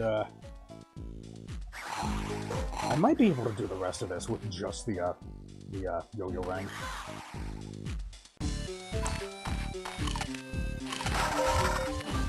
Eh, maybe not. Okay. Okay, well, I know that I know where that takes me, or maybe I don't. Let me verify it for myself. I may not actually know everything. Okay, yeah, I don't actually know. All right. Yeah, I don't want to leave any stone unturned here. Even though I know what I needed in order to get those last 2 bilbies, I do not remember where they are, so I don't want to run the risk of potentially skipping any of them. Okay, so I think that crystal takes me to this spot anyway, so...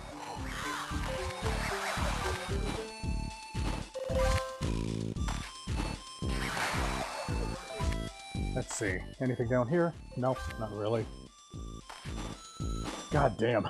They have enough fucking opals to buy the whole goddamn world at this point.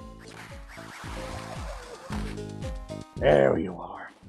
Now, how do I get down to you?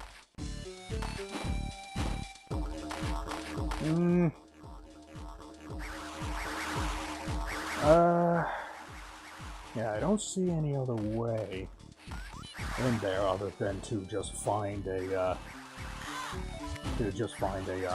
warp crystal. I didn't think it would be like this. Wait, I wonder, is this the one? Is it? Is it? Where the fuck is this thing taking me? What the hell? Oh, okay, I guess it is. Alright. Alright, I guess I wanted to do a messenger. Huh. But now I really wonder, where the hell could that last buildie be? Sure, that's where one of the, Alright, that takes me back there.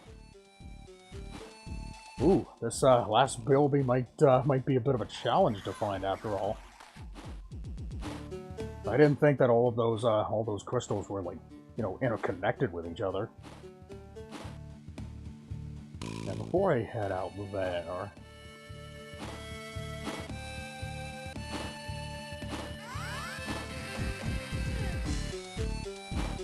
Whew. I'm honestly kind of surprised that I managed to, you know, make it this far without using a guide. I still have it up at the ready in case I do. I would very much like to finish this before I hit the 4-hour mark.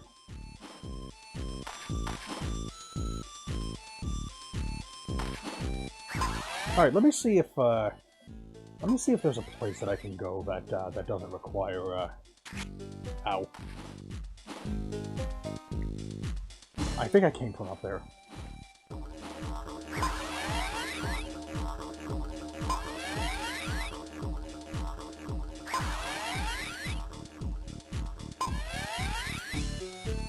think that one takes me down here. And was there another one?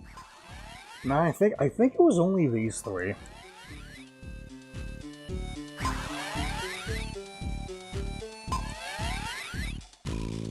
Yeah, it might have only been these three.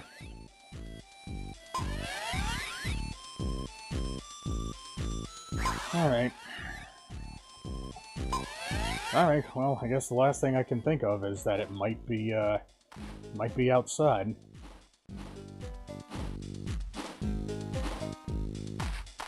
La la la. Oh, wait! Oh. God damn it. Don't scare me like that. But, you know, that does tell me that I haven't been over there yet, so maybe I'm not done looking for this after all. So how do I get over to you? Motherfucker. Well, that's one way to, warp.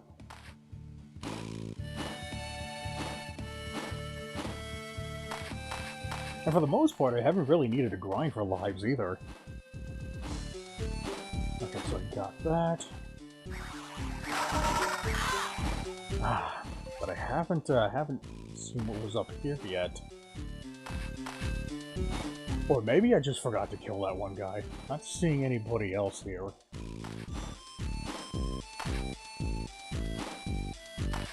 I think that was just a lone survivor.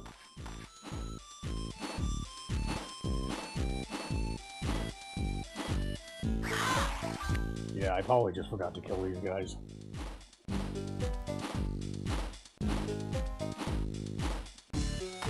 I think this just takes me back to the beginning.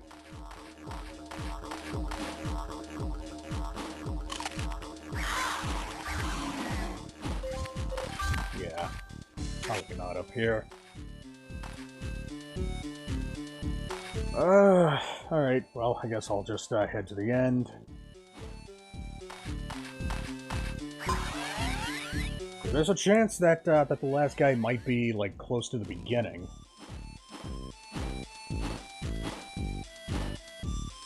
But I'll come this way first, because that'll save me a trip here once I decide to ultimately finish the level. And if nothing else, I can just utilize my my guide. I don't remember the outside being this sizable.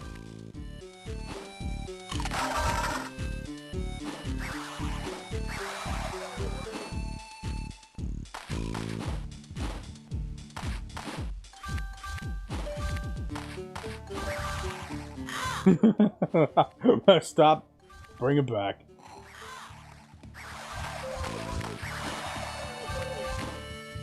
Okay, I see an area in there.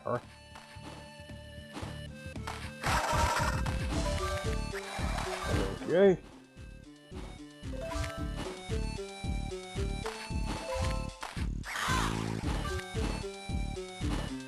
Nothing in here. Oh, god damn it. Okay, let me go ahead and hit this first. Then I'll see what's down here. Flasher ring?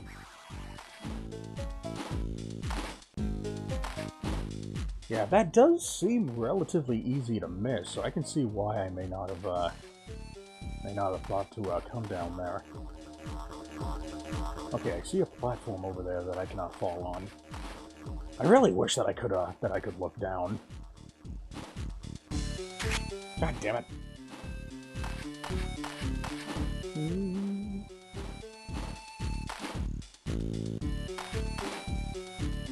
Oh, okay. Ooh, Slytherin. Sweet. Another Paradox Pokemon. Catch. Oh. Not one of the ones I needed. I'm not really concerned about going through any of the Gen 9 Pokemon, you know, as part of the mission to go. Whoa, whoa, whoa, whoa, whoa, whoa, whoa.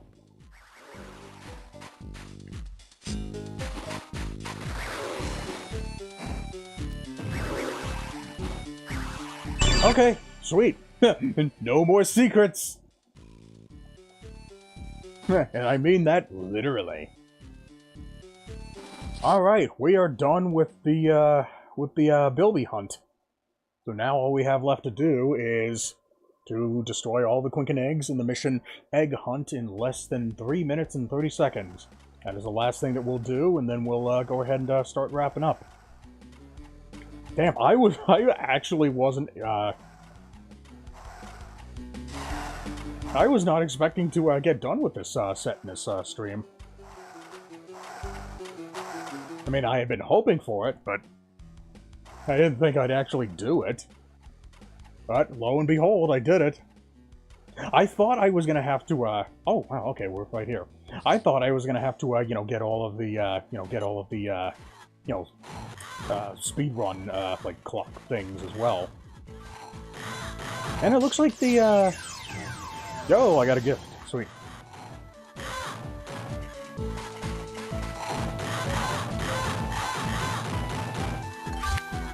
Alright, let's see how quickly I can finish this up. Oh yeah, okay, I think I remember this. I think I remember the clock being, actually being, activated. Alright, so I won't have to, utilize the echo, this time. Ooh, boy, that slowdown, man. I don't know why I collected that. I don't need to.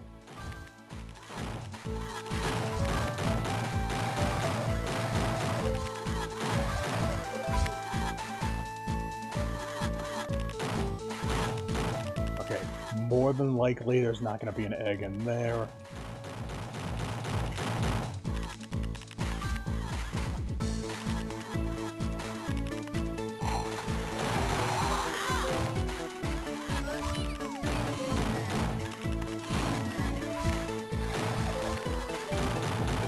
Ah, okay, I see how slowly that shit replenishes. Oh, god damn it, holy crap.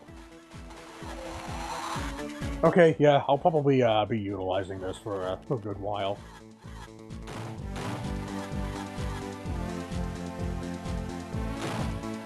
Oh, wait.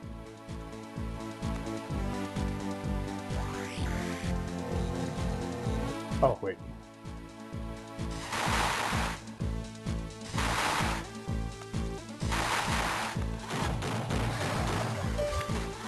There's not actually anything in here, is there?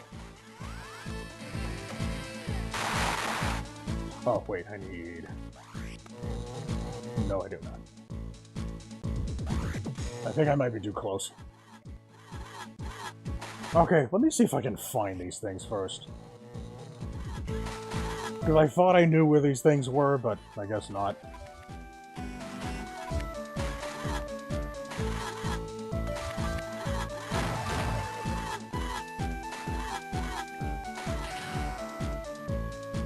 Ah, okay. I did not realize that each individual, that each power-up had their own separate meters.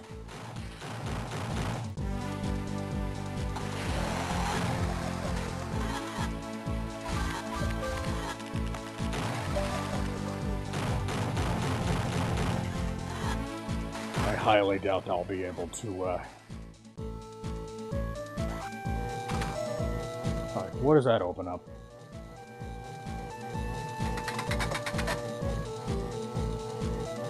Well, it opens up a clock there. Is that one of the, is that where the location of one of the, thingies?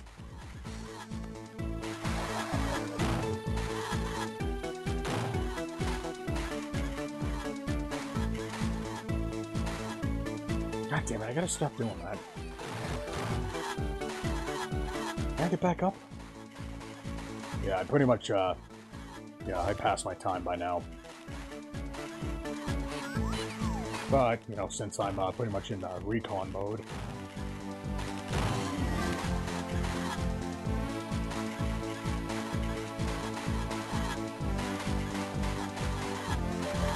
Now, let me see where the gate opened here.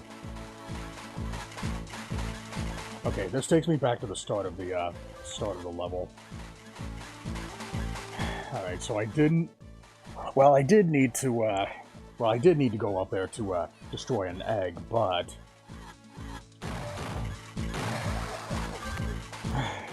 did need to open the door. Okay.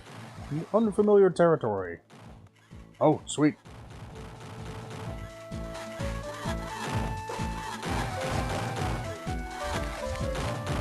Oh, God damn it. I keep forgetting that I lose my double jump whenever I punch after my first jump.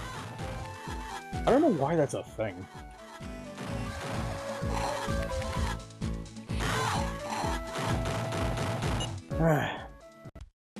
And I'm rank 6. Alright, now that I have a better idea as where they are, hopefully... Hey! My timer didn't start up, what the fuck? Do I have to... Hang on a second. Oh. Huh, that's weird how sometimes the clock doesn't start properly.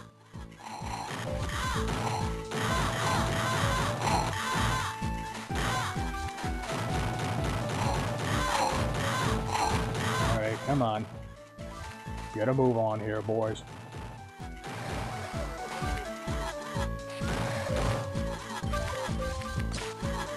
Need to head up here.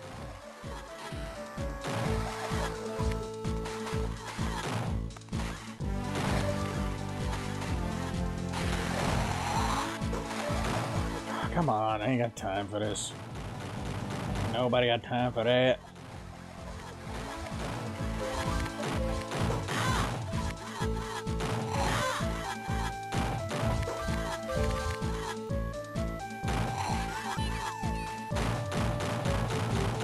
Okay, is this a shortcut over to... No.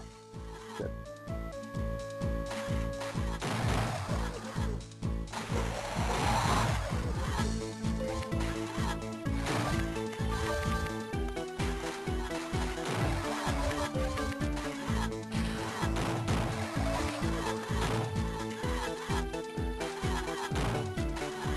I think one of these areas there's like two side by side.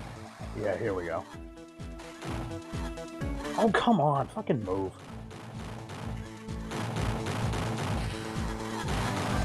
And I think there's one over here as well. That's just the button, yeah. Okay, seem to be making good time. I'm at a minute and 45 seconds.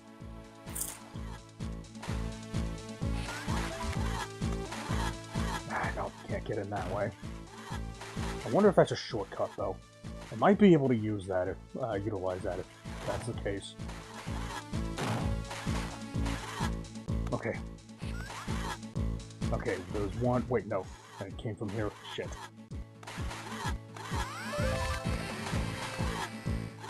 Is there one down here? No.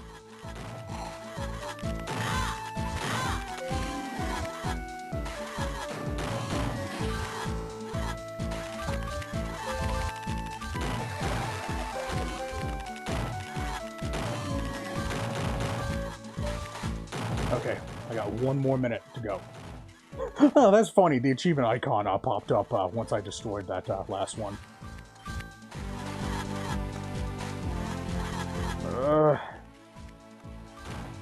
What? What the fuck? I didn't...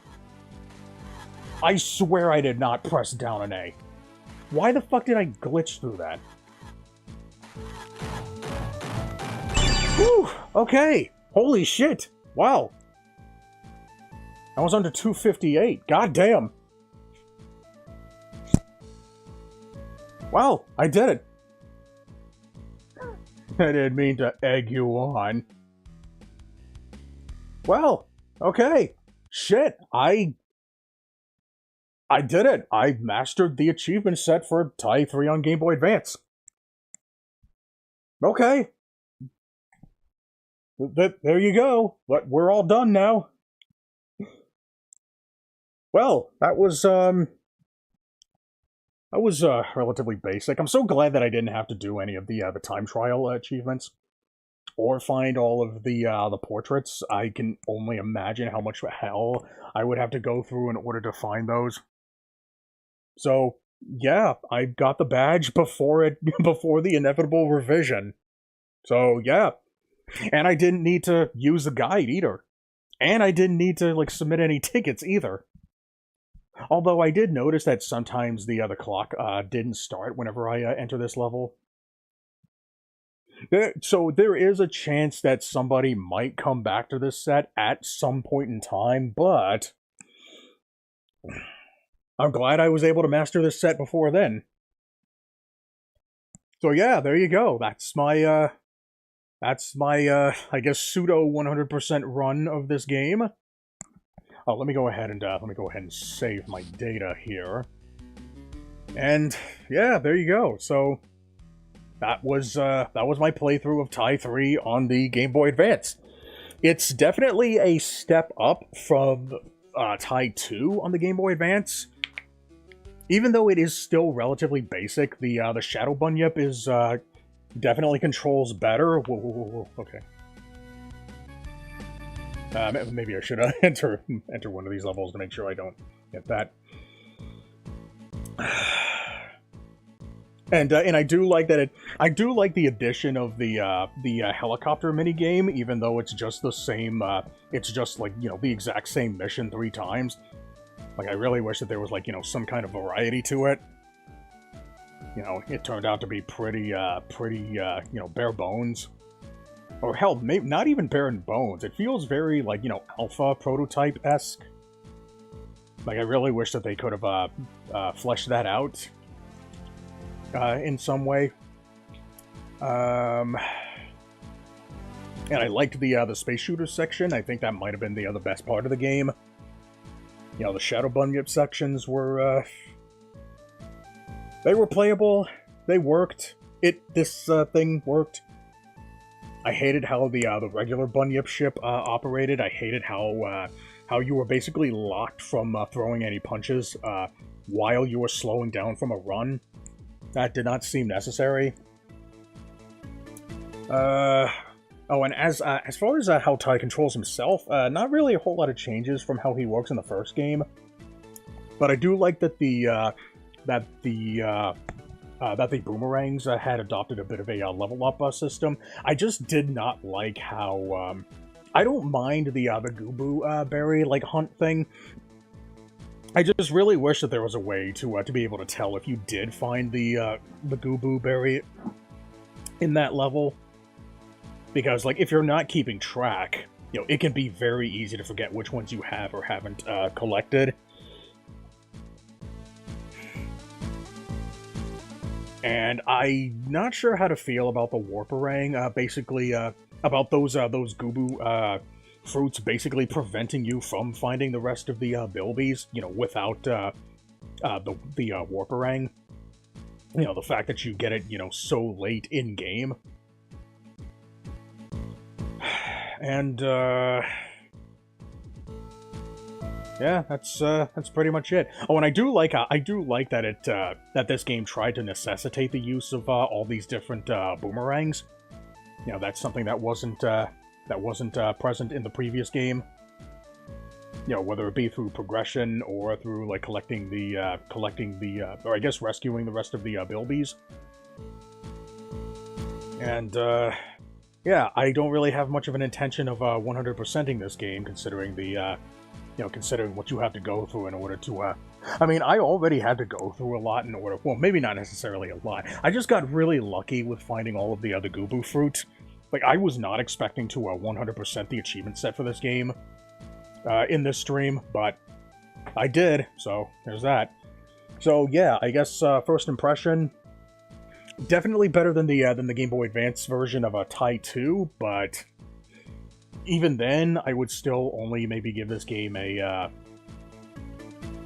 5 out of 10, maybe a 5.5 out of 10. Oh, and the game is very short too. It'll only take you about about 3 hours to get through. It's shorter than the game that came before it. That was kind of disappointing. But, yeah, I guess I would recommend trying these games out. Like they absolutely cannot hold a fucking candle to the console counterparts, the home console counterparts, especially Tie 2 and 3. So, yeah, don't feel like you're missing anything by not playing the Game Boy Advance versions of these games, because, for the most part, they are very bare bones. You know, it's nice that that we got to see an attempt at a 2D version of this game. tempted on the Game Boy Advance, but it just didn't really seem to hit the notes that I was really hoping that it would. Like, obviously I wasn't expecting them to be as good as the console versions, but I was expecting them to, do something substantive. Tai 3 kinda does that to a light degree, but it's not really enough for me to recommend recommend it highly. So yeah, bottom line, they're very mediocre games, so don't feel like you're missing out on anything by, overlooking them. I would recommend trying them out if you're a fan of the franchise, but, don't have any high hopes for, for anything, good, basically. You might like them more than I did, though. Because you guys know me and my standards. Alright, so, yeah, there you go. Now, I guess all that's left is, I was really not expecting to get done with these first two games, as quickly as I did.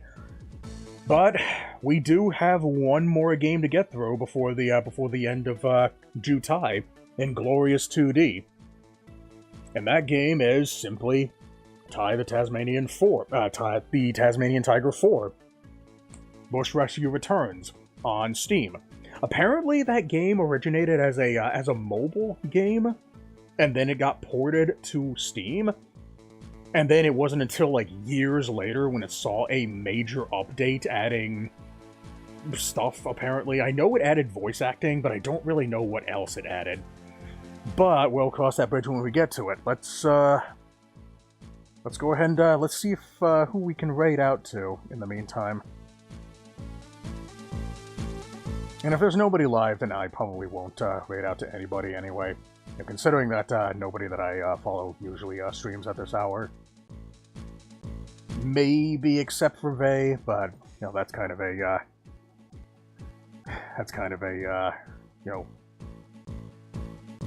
play by ear thing. Nope. There is nobody that I'm following who is, worth raiding into. So, yeah, I guess I probably won't raid anybody today. So, yeah, keep a lookout for my playthrough of on Tai 4 sometime next week. But my next stream, hopefully I can do that tomorrow. Hopefully tomorrow I can open up a Super Smash Bros. Ultimate Viewer Arena. I haven't done one of those in a while, primarily because I was pressed for time to do other shit. But I was hoping that I haven't rusted too badly, so... And I will let you guys know on Discord when that is. Thanks everybody for joining. I'm the Negative Ion. See ya.